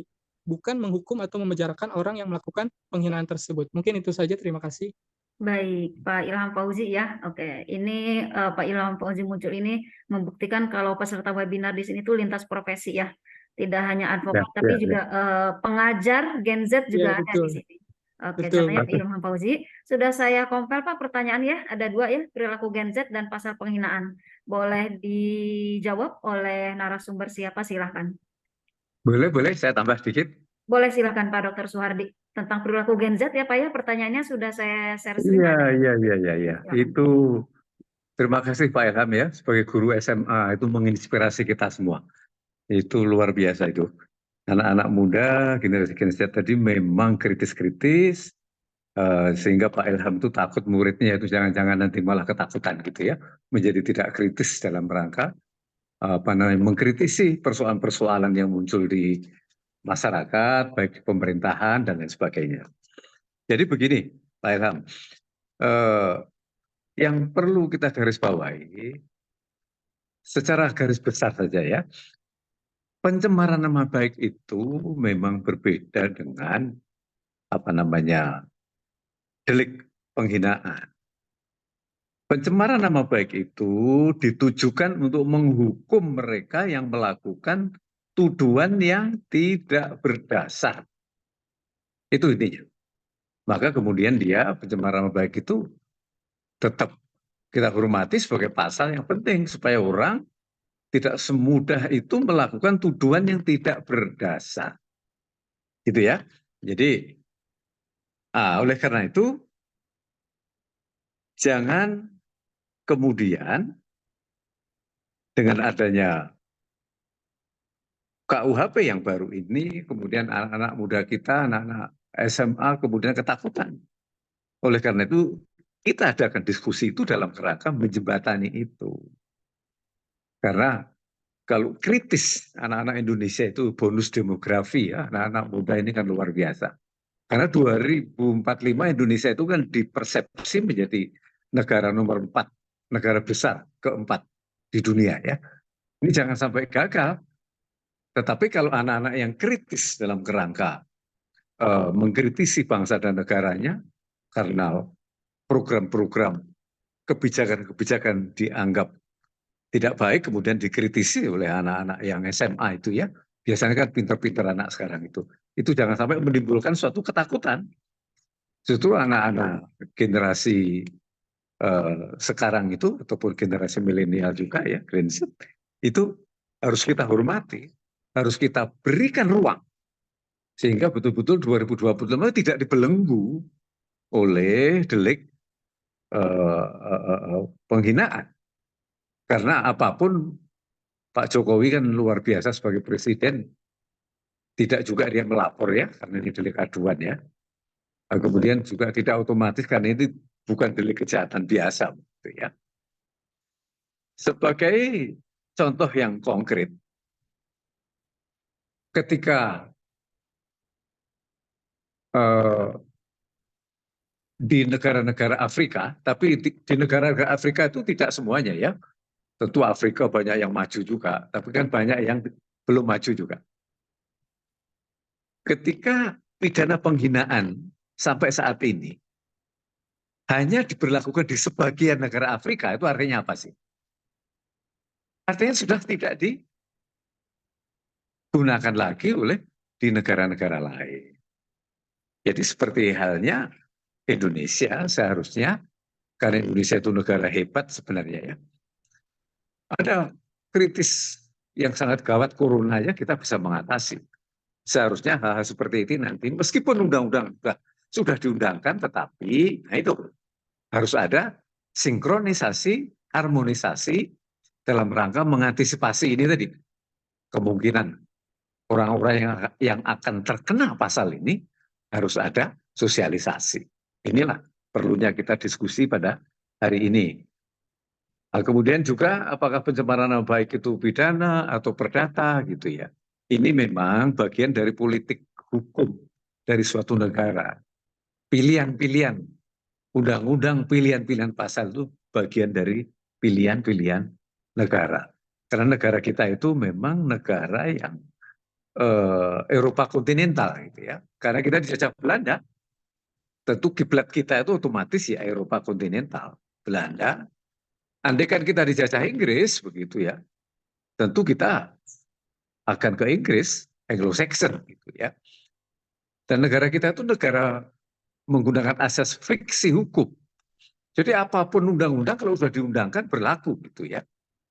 Padahal ini sebenarnya hanya cocok untuk negara-negara yang jumlah warganya tidak banyak seperti di Belanda, Yunani, Denmark ya, negara-negara Eropa lah kira-kira. Itu kan penduduknya nggak banyak ya. Fiksi hukum bagus. Kalau Indonesia negaranya kan besar sekali. Kita sudah sepadan dengan Amerika, jumlah penduduknya hampir sama dengan India. Cina juga besar. Indonesia kan besar ya, antara nomor 4-5 begitu ya. Jadi fiksi hukum nggak jalan di sini. Begitu undang-undang diundangkan, mungkin di tanah Jawa aja dianggap sudah lebih maju, masih banyak pelosok-pelosok Jawa yang tidak paham. Begitu undang-undang diundangkan, tidak sampai. Apalagi di pedalaman-pedalaman Papua, pedalaman Kalimantan, pedalaman Sumatera, itu lebih berat lagi. Gitu.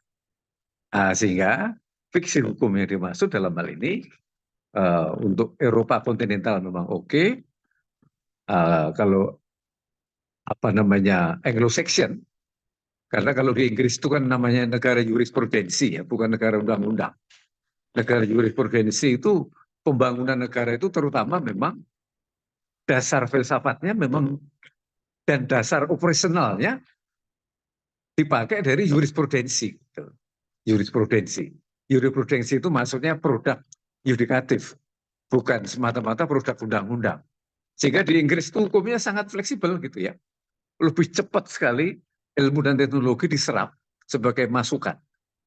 Tapi kalau di Indonesia karena negara undang-undang, terlalu banyak undang-undang, kita bingung sendiri. Nah, oleh karena itu kembali lagi ke tema kita pada hari ini, terutama dari pertanyaan Pak Ilham dari guru SMA ini sangat baik. Kita jangan sampai nanti undang-undang itu justru membuat negara kita tidak maju, tidak ada salahnya. Kita nanti segera usulkan juga lakukan supaya ada sosialisasi khususnya terhadap pasal yang mengatur mengenai pasal-pasal penghinaan. Jadi kesimpulannya itu ya, penghinaan berbeda dengan pencemaran nama baik. Pencemaran nama baik itu saya ulangi sekali lagi, ditujukan untuk menghukum mereka yang melakukan tuduhan yang tidak berdasar. Makanya hati-hati, jangan asal menuduh, gitu ya. Itu nanti kena pasal pencemaran nama baik. Dan kepada moderator, Mbak Nida, saya mohon izin setelah ini, karena kebetulan saya sudah beli tiket dari Jogja mau menuju Jakarta, silahkan sampai selesai acaranya diteruskan, masih banyak dokter-dokter kita yang handal untuk menjawab seluruh pertanyaan. Terima kasih atas perhatiannya, semoga sukses semuanya ya. Baik, terima kasih Pak Dr. Sandi. Mudah-mudahan sukses, lancar, dan selamat di perjalanan ya Pak ya. Seperti itu. Ya, terima kasih. Baik, Terima kasih. ya, kita Saya lanjutkan izin kembali ya. diskusi dari Pak Ilham Fauzi tadi. Yang kedua belum terjawab ya Pak ya. Pasal penghinaan lebih pada pidana atau perdata? Silahkan. Dari Iya. Pak Dr. Firman atau Pak Dr. Ibnu, Pak Dr. Kris, Dr. Endang, silahkan. Mungkin saya atau bagaimana? Boleh, silahkan. Bapak dulu, Pak Dr. Firman dulu. Nanti Oke. yang Oke, Pak supaya Ilham. jawaban ini lengkap-lengkap saja, Bapak. Silakan Pak. Pak Ilham luar biasa. Jadi sebagai guru multi talenta kelihatannya. Jadi saya coba memberikan masukan sebenarnya lebih tepatnya karena memang Gen Z ini karena memang terhubung dengan sosial media, gadget dan lain-lain. Jadi saya meyakini mereka lebih kritis gitu. Mungkin ya kalau memang berkenan, mungkin Mbak Nida juga kita atur. Itu dosen-dosen kita bisa aja, misalnya kuliah terbuka atau mungkin ada kelas khusus di sana untuk menjelaskan apa sih hukum pidana, apa sih hukum perdata, dan kenapa harus ke Unma misalnya. Itu salah satu potensi itu sebenarnya. Bagus. Jadi bukan hanya SMA-nya Pak Ilham Fauzi yang ngajar di situ saja. Mungkin SMA sebanten kayaknya harus ada kunjungan dari dosen-dosen kita untuk menjelaskan bahwa hukum itu adalah ilmu hukum, ilmu kehidupan, itu salah satunya. Selain ujungnya nanti kita tarik adalah ilmu filsafat. Jadi kalau berkenan mungkin diatur waktu, saya juga interest juga mungkin masuk ke SMA untuk menjelaskan terkait dengan hal-hal yang sifatnya ilmu hukum, bukan hanya penghinaan, tapi banyak lah gitu. Kemudian tadi saya coba tambahkan apa sih, kenapa tidak bisa ditarik ke perdata penghinaan tersebut. Sudah masuk Pak Ilham. Jadi di pasal 45 ayat 1 itu tuh ada denda sebenarnya. Jadi denda bagi pelaku yang memang sudah diputus bersalah oleh majelis hakim, itu ada denda sampai 1 miliar. Jadi di situ ada. Dan kalau kami sebagai praktisi hukum advokat, sarannya selain masuk ke pidananya, masuk ke perdata dilapis dengan perbuatan melawan hukum. Artinya ada hal-hal yang bisa diminta ganti rugi gitu loh. Karena pelaku melakukan tindak pidana penghinaan dan atau pencemaran nama baik, maka mengganggu perekonomian misalnya. Karena mestinya dapat nafkah, bekerja, akhirnya pekerjaan tersebut terhalang. Sebulan misalnya dapat sekian, gara-gara mengurus kasus ini hilang berapa persen, tinggal material dan imaterialnya bisa masuk. Namun memang secara harfiah itu masuknya pidana dulu, nggak bisa perdata dulu, tapi upayakan dilapis bisa. Artinya perbuatan melawan hukumnya masuk gitu. Meskipun di hukum pidana ada ganti rugi 1 miliar di pasal 45A ayat 1 Undang-Undang ITE itu bisa masuk tuh. Jadi dua itu saja dilapis kalau menurut saya. Sehingga pidananya masuk, perdatanya pun menghasilkan ganti rugi yang memang dalam bentuk sita jaminan, CB atau mungkin ganti rugi yang sesuai gugatan perbuatan melawan hukumnya, itu bisa. Mungkin itu 2 poin tadi terkait dengan kunjungan kita misalnya ke sekolah-sekolah SMA yang ada di Banten dan perbedaan pidana ataupun perdata mungkin. Dan semuanya bisa dilapis. Itu dulu mungkin Mbak Nida. Oke, bisa saya menambahkan sedikit, Mbak? Baik, silakan Ya, Pak. Bapak Ibu sekalian ya, kami masih membuka itu pendaftaran sampai dengan September. Harapan saya dengan Bapak nanti mengikuti webinar ini, bisa ada saudara atau apa, silakan uji kami, kemampuan kami untuk bisa mendidik putra-putri Bapak maupun rekan-rekan maupun ada saudara, silakan. Nanti masih ada kesempatan, silakan hubungi Mbak Nida. Itu pertama. Yang kedua adalah terkait dengan bagaimana kalau ini perilaku Gen Z ini kan begitu kritis terhadap pemerintah. Sekali lagi Bapak, mohon dengan sangat untuk Pak Ilham Fauzi, ya, adab itu yang paling utama. Sekali lagi, saya memohon dengan sangat. Percuma mempunyai ilmu yang tinggi tanpa adab. Saya hanya memohon dengan sangat. Maka tujuannya orang untuk sekolah itu, ya, itu ada di apa namanya itu di dalam hadis juga sudah ada. Yang pertama, tujuan orang berpendidikan itu dilarang untuk membantah guru atau dosen atau para ustadz, yang pertama. Yang keduanya itu adalah untuk membodoh-bodohi orang. Yang ketiganya adalah untuk supaya melakukan tenar ataupun untuk sekedar popularitas. Itu Turmudi itu sudah mengatakan seperti itu. Jadi membantah saja sudah tidak boleh. Di sini artinya boleh kritis. Berpikir kritis itu adalah berpikir tentang kebenaran. Bagaimana mengungkapkan kebenaran tadi. Itu tidak apa-apa. Tetapi perilaku yang kritis, yang negatif itu yang tidak boleh. Karena itu bertentangan dengan etis. Itu sekali lagi. Kalau saya hanya mengajarkan bahwa kita tujuan berpendidikan itu dari kalimat didik, itu supaya berperilaku baik. Maka ketika anak saya pengambilan rapot, saya tidak menanyakan tentang anak saya nilainya berapa kepada guru, tidak. Saya hanya minta waktu setengah menit saja Ibu. Yang lain cerewet tentang nilainya saya hanya tanyakan. Apakah anak saya baik? Jawab guru, baik. Terima kasih Ibu. Gitu. Saya langsung pamit kepada guru semuanya orang tua di situ. Karena yang saya utamakan adalah baiknya. Ilmu bisa sambil jalan saja nanti kita cari. Sambil berjalan belajar. Karena tolabil ilmi faridotun ala kulli muslimin wal muslimat minal mahdi ilal lahdi. Dari ayunan sampai liang lahat kewajiban kita. Maka sampai saat ini banyak itu dari beliau-beliau ini yang ada di sini pasti masih sekolah. Ya, tapi perilaku, kemudian etik itu yang paling utama. Saya di sini tidak membahas kemana-mana. Kita ingat ke filsafat saja tentang kebenaran, dan kebenaran itu bukan sekedar berhenti di kebenaran, tapi harus benar etiknya itu. Untuk itu Pak Ilham, satu, jaga etik anak-anak Bapak. Boleh mengkritis, tapi kritisnya itu atau kritiknya itu adalah etis. Kritik etis, itu aja. Yang kedua, terkait ada pertanyaan, apakah pasal penghinaan lebih pada pidana atau perdata? Jawaban Pak Firman sudah luar biasa tadi. Tapi saya akan coba pakai dasar hukumnya tadi. Beliau mengatakan ada di pasal 45, nanti bisa ganti rugi. Ya, saya bacakan di sini, saya pegang undang-undang. Ya. Oke, biar jelas. Jadi jangan sampai nanti keluar dari sini, Bapak, dosennya di Pasca Unma ecek-ecek, jangan ya. Oke, saya bacakan. Supaya Bapak jelas, pasal penghinaan bisa diperdatakan enggak? Tadi Pak Firman, oke, bisa, mantap. Dapat ganti rugi? Dapat. Pasal 45 juga ya, tapi saya bacakan. Kalau Bapak nanti perdatakan dengan perbuatan melawan hukum. Saya bacakan ada di pasal 1372. Nanti catat. KUH Perdata ya, catat. Tuntutan perdata tentang hal penghinaan dianjurkan untuk memperoleh penggantian kerugian serta pemulihan kehormatan dan nama baik. Tuh, boleh kan? Data lengkapi lagi. Dalam menilai satu sama lain, hakim harus memperhatikan kasar atau tidaknya penghinaan itu.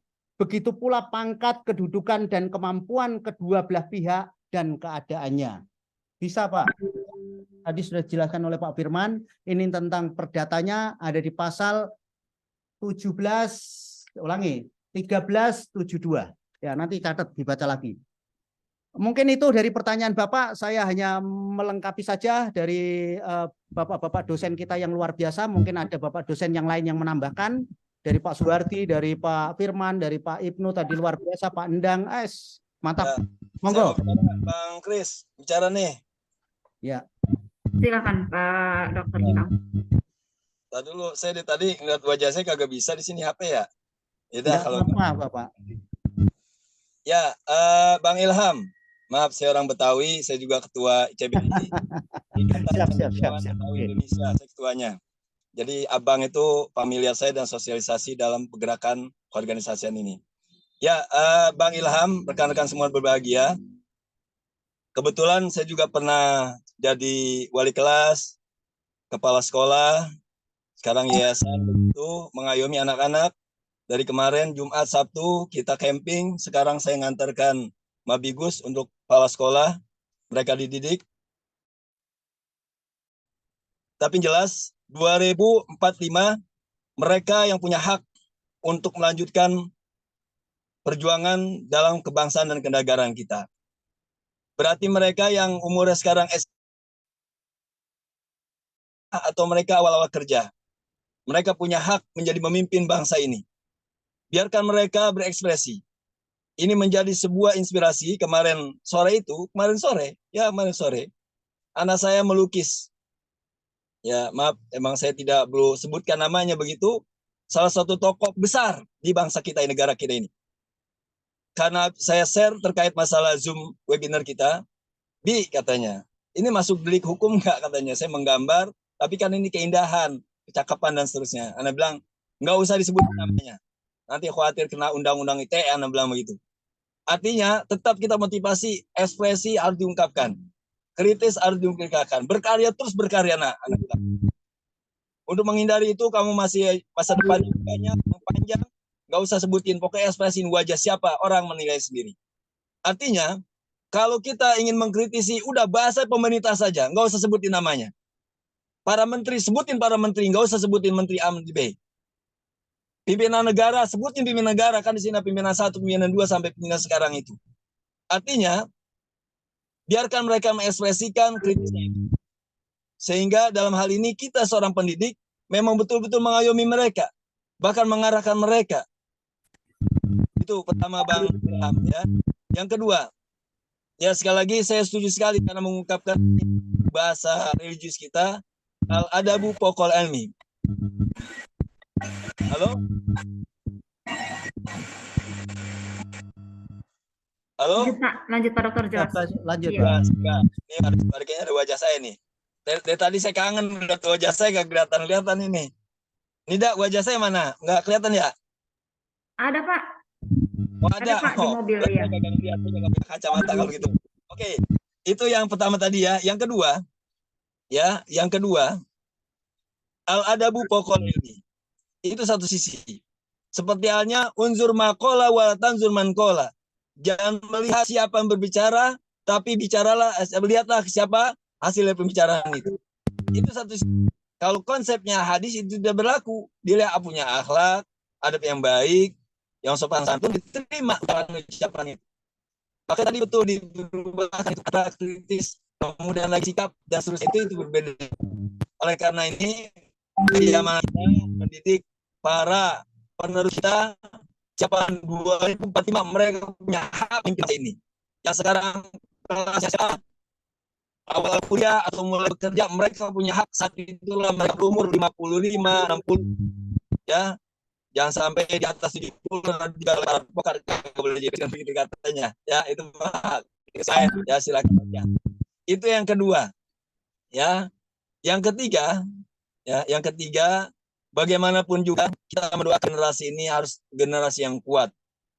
Pastikan mereka harus lebih sukses daripada kita. Ya, ini salah satu motivasi doktrin kepada anak didik kami. Kalau kalian seperti saya, seperti pimpinan sekarang, kepala sekolah, dosennya nggak usah ada, karena mereka sudah mewakili. Tapi bagaimana kalian harus lebih tinggi cita-citanya, harus lebih lagi, harus lebih kritis lagi, harus bisa memimpin bangsa yang lebih baik lagi. Itu adalah cita-cita kita seorang guru, seorang dosen, seorang ustadz. Mungkin itu aja 3 poin. sebagai motivasi karena memang saya juga akademisi dan juga guru, begitu sampai sekarang guru, melekat guru. Demikian, terima kasih Bang Ilham atas pertanyaannya, menjadi sebuah inspirasi jawabannya. Terima kasih. Wassalamualaikum warahmatullahi wabarakatuh. Izin Bu Ida boleh komentari sedikit Bu. Pak Ilham ya. Baik, Ya. silakan. Boleh, Terima silakan. kasih atas jawaban semua narasumber, luar biasa. Saya merasa bangga berada di forum ini dan mudah-mudahan nanti kedepannya bisa saling diskusi bertukar pikiran. Saya menanggapi apa yang disampaikan Pak Kris tadi terkait memang saya sangat sekali. Saya juga mengajarkan adab di sekolah. Cuman yang jadi yang jadi dilemanya adalah adab ini kadang disalahgunakan disalahgunakan dalam dunia kerja ataupun kehidupan kita sehari-hari, khususnya bagi penguasa. Nah, adab terhadap penguasa ini seperti apa batasannya? Kalau adab terhadap guru kita udah tahu, adab kepada orang tua kita sudah tahu. Tapi adab terhadap penguasa itu seperti apa? Adab ini disalahgunakan dalam sistem feodal negara kita, ABS contohnya, asal bapak senang, sehingga negara kita sangat maju gitu karena ada kultur feodal dan budaya ABS ini gitu Pak. Terima kasih. Mohon izin Mbak Ida, ya sedikit. Terima kasih Pak Ilham, Pak Uji. Pak Dokter siapa? Pak Dokter Ibnu. Monggo. Pak Dokter Kris. Pak Dokter Kris ya. Oke. Pak Dokter Kris. Oke, bagaimana adab para pejabat? Pejabat lahir daripada rakyat biasa. Pejabat lahir daripada anak-anak kita yang saat pertama kali diberikan adab oleh kita. Pejabat itu lahir dari lingkungan kita yang pertama kali kita berikan adab pada mereka. Jadi adab itu melekat pada diri manusia itu semenjak kecil sebenarnya. Maka karena dia kebiasaan dia melahirkan kebiasaan yang dia lakukan itu adalah dari perilaku yang sebelumnya, Pak. Untuk itu saya dari tadi mengatakan bahwa didiklah dengan adab itu, kemudian berikanlah ilmu. Karena mereka mempunyai ilmu, maka mereka itu menjadi seorang pejabat. Tetapi ilmu itu bisa saja ada di dalam pejabat tapi tidak punya adab. Kenapa?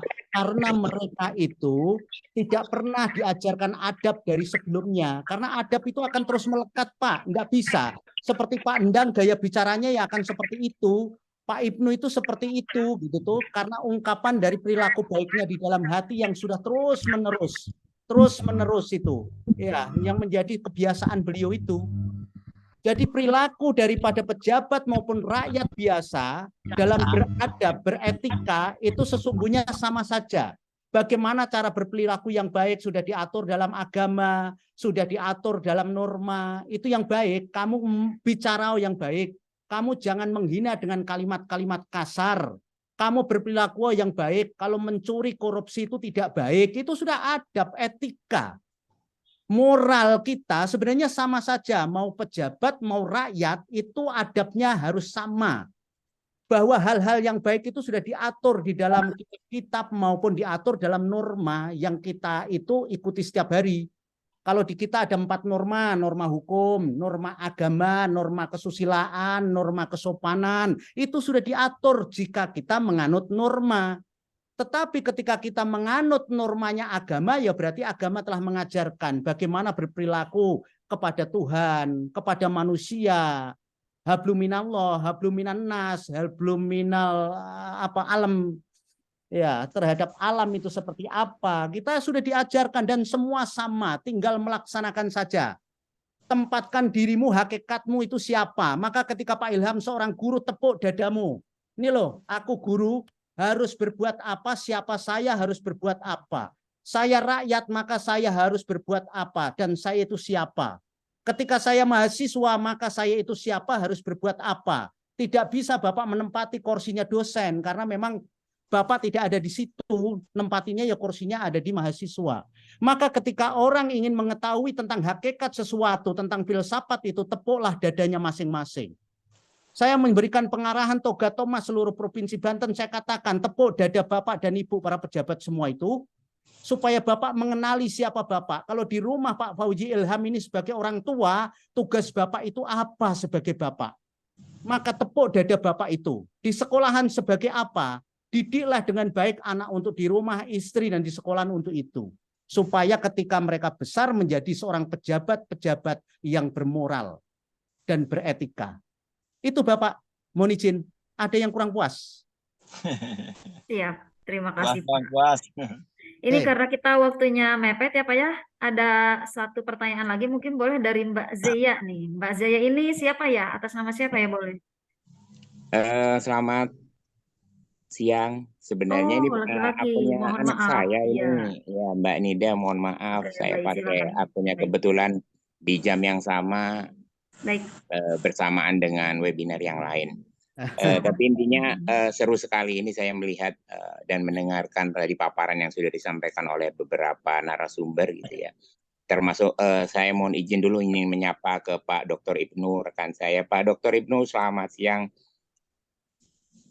Dan juga tadi sebenarnya pengen bertanya kepada Pak Dr. Suhadi, Dr. Suhadi. Tapi ini langsung saja biar untuk menyingkat waktu ya. Siap. Terkait dengan topik kita pada siang hari ini, pertanyaan saya, kalau kita meruntut pada apa yang sudah disampaikan oleh beberapa narasumber terkait dengan KUHP baru dan KUHP lama, maka di situ perbedaannya seperti apa terkait dengan pasal pemidanaan yang baru ini dan pencemaran nama baik gitu ya. Maka pertanyaan saya itu adalah sampai dengan saat ini sejauh mana gitu, atau pada saat apa perbuatan seseorang itu dapat dikualifikasikan sebagai melakukan penghinaan. Jadi sejauh mana dan pada saat apa perbuatan seseorang ini dikategorikan gitu ya, atau dikualifikasikan sebagai pasal atau masuk dalam ranah penghinaan. Dan menurut daripada para narasumber yang ada pada siang hari ini, apakah pendapat itu, sejauh mana sih pendapat itu bisa dikatakan sebagai menghina atau dikatakan sebagai sebuah kritik? Karena kalau kita meruntut pada terkait dengan apa namanya pasal-pasal, istilahnya delik-delik aduannya itu kan, kalau untuk rumusannya kan ada 310, 311, kemudian terkait dengan penjabat negara itu 134, 136, 137 gitu ya, sampai terkait dengan pemerintah itu 141 sampai 144 dan seterusnya gitu ya. Nah, yang jadi pertanyaan tadi itu, apakah sejauh mana itu dikualifikasikan sebagai menghina dengan mengkritik gitu ya. Karena kan memang antara menghina, kalau dari persepsi kita, persepsinya tadi sebagaimana yang disyarakan Pak Dr. Madali gitu ya.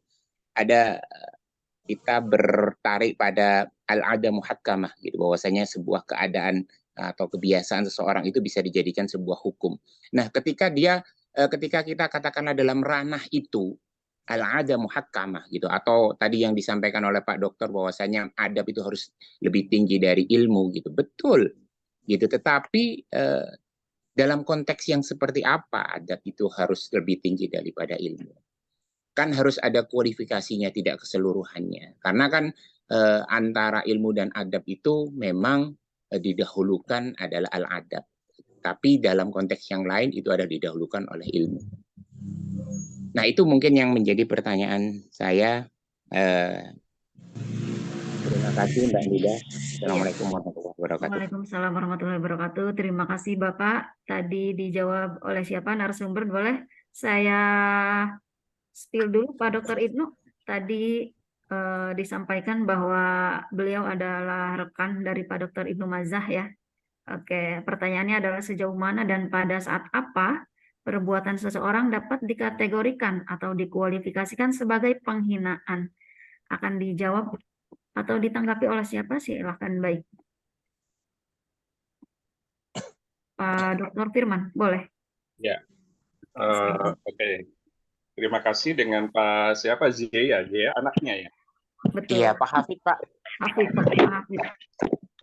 Oke, jadi Pak Hafiz terkait dengan penghinaan para nama baik, ini proses yang secara privacy gitu. Dan upaya yang harus dilakukan adalah upaya yang saya sampaikan sebelumnya, lebih baik bertemu gitu, mediasi gitu. Apakah itu sudah mengandung unsur penghinaan atau pencemaran nama baik, kan begitu, lebih baik ya idealnya, dibanding kalau semuanya harus melakukan upaya laporan polisi.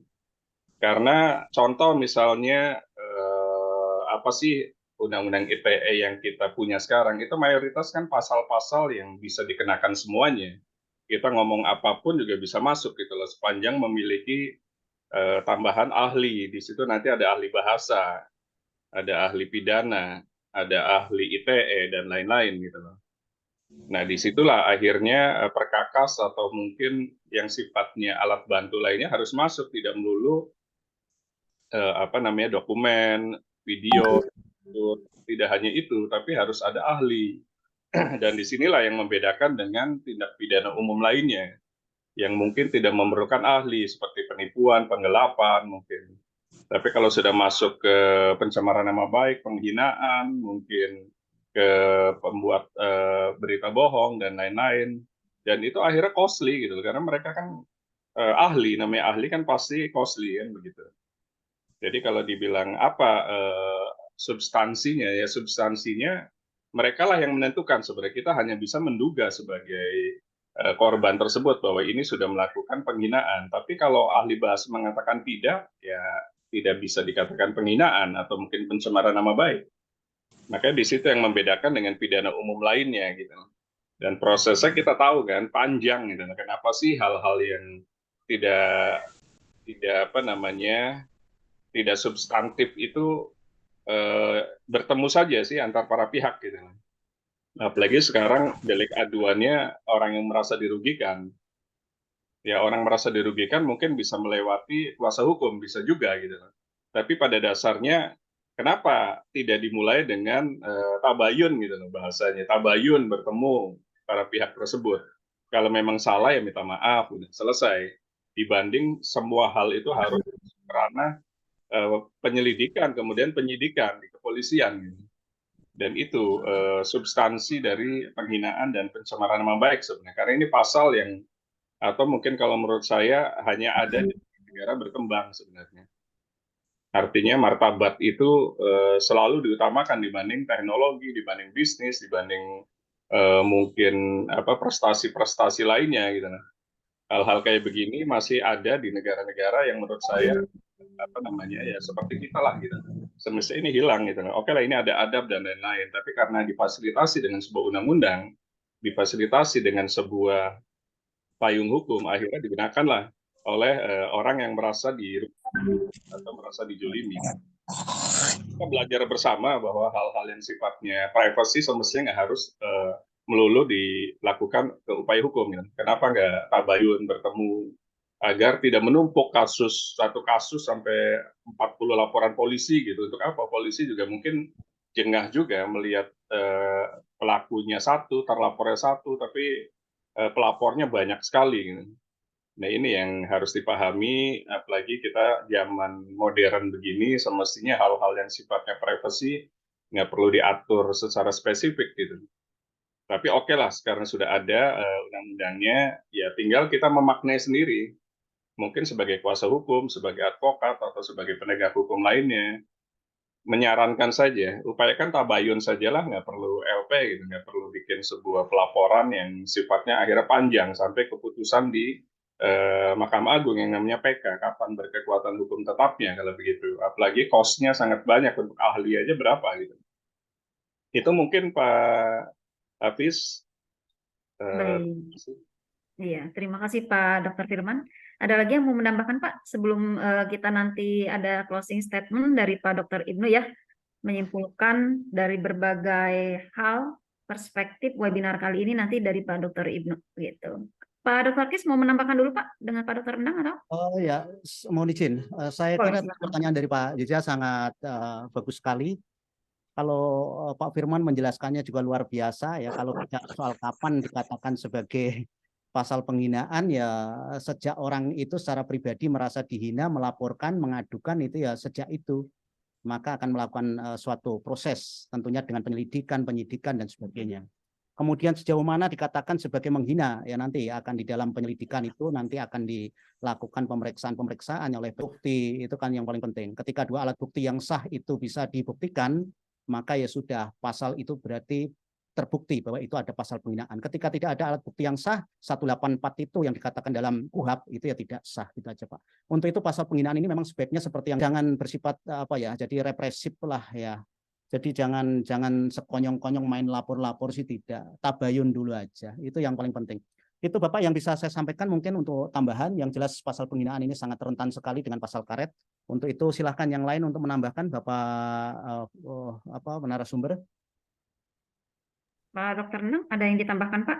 Atau Pak Hafid punya tanggapan tersendiri lagi? Atau bagaimana, silahkan. Kalau tidak ada, nanti kita langsung Ya, closing statement ya. waktunya sudah jam 11, Mbak. Betul. Oke, kita cukupkan saja ya Pak ya, begitu. Ya, waktunya udah habis Mbak. Nanti insya Allah Baik, next silakan. lagi lah. Sebenarnya ingin berdiskusi lebih banyak, tapi tadi karena kebetulan barengan, jadi salam untuk hormat kepada para pemateri ini luar biasa Baik. sekali. Mungkin kalau bisa ada part 2-nya nih Mbak Baik, Nida. baik. Terima kasih Pak Hafid ya. Pak Hafid ini sudah ada, terlihat ya Pak Dr. Ibnu sudah bergabung lagi dengan kami. Mungkin tadi ada kendala teknis. Pak Dr. Ibnu boleh cek sound Pak, silakan. Oke, sekaligus untuk closing statement ya Pak ya. Menyampaikan simpulan dari berbagai perspektif bahasan dari webinar kita pada siang ini selama 2 jam ya. 2 jam bahkan dari pukul 16. Oke. Kita kembali lagi kepada tema yang diangkat ya, mengenai penghinaan menurut perspektif KUHP baru atau Undang-Undang Nomor 1 Tahun 2023. Jadi di dalam ilmu hukum itu memang harus kita pahami bahwa ada hal-hal yang memang harus diterima apa adanya. Itulah dogma yang tertuang di dalam pasal-pasal, di dalam suatu ketentuan atau aturan-aturan pidana di dalam hal ini. Dan juga memang ada hukum itu direfleksikan sebagai etika, adab, atau juga tadi dipandang sebagai akhlak ya. Itu sesuatu yang bersifat seyogianya yang lebih tinggi daripada sebuah dogma. Nah, di dalam tataran praktik yang harus kita sadari ini adalah dogma terlebih dahulu. Dalam tataran yang ideal, baru kita kemudian beranjak kepada hal-hal hukum yang memang itu berlaku sebagai sebuah dogma adalah perilaku kita dalam kehidupan bermasyarakat, dalam kehidupan bersosialisasi bermasyarakat, berbangsa dan bernegara, tetap harus kita jaga. Jangan sampai apa yang kita lakukan itu tercakup atau terkena delik ya. Terkena di dalam ketentuan peraturan perundang-undangan. Ini yang harus kita sadari. Nah, inilah KUHP kita yang sekarang ini saat ini berlaku, terlepas dari baik buruknya, terlepas dari jahat atau tidaknya negara dalam memperlakukan warga negaranya, ya kita harus hormati. Dan memang kalau memang ada hal-hal yang tidak kita sepakati, ada namanya saluran yang bisa kita lakukan melalui Mahkamah Konstitusi. Ya, silakanlah dilakukan cara-cara yang memang diatur dan dibenarkan oleh hukum.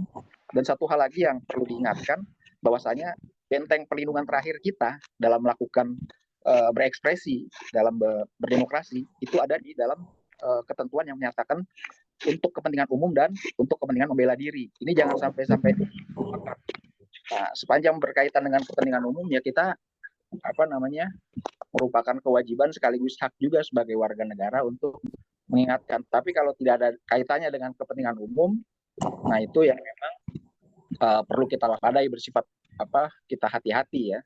Nah, kepentingan umum ini tentu banyak pengaturan-pengaturan sampai kepada tataran hukum internasionalnya itu sudah ada nanti. Kalau mau baca buku saya itu sudah saya kupas ya dari hasil disertasi saya sebenarnya. Itu bisa diakses sama Mbak Nida atau sama Mas Revi. Itu sudah saya kupas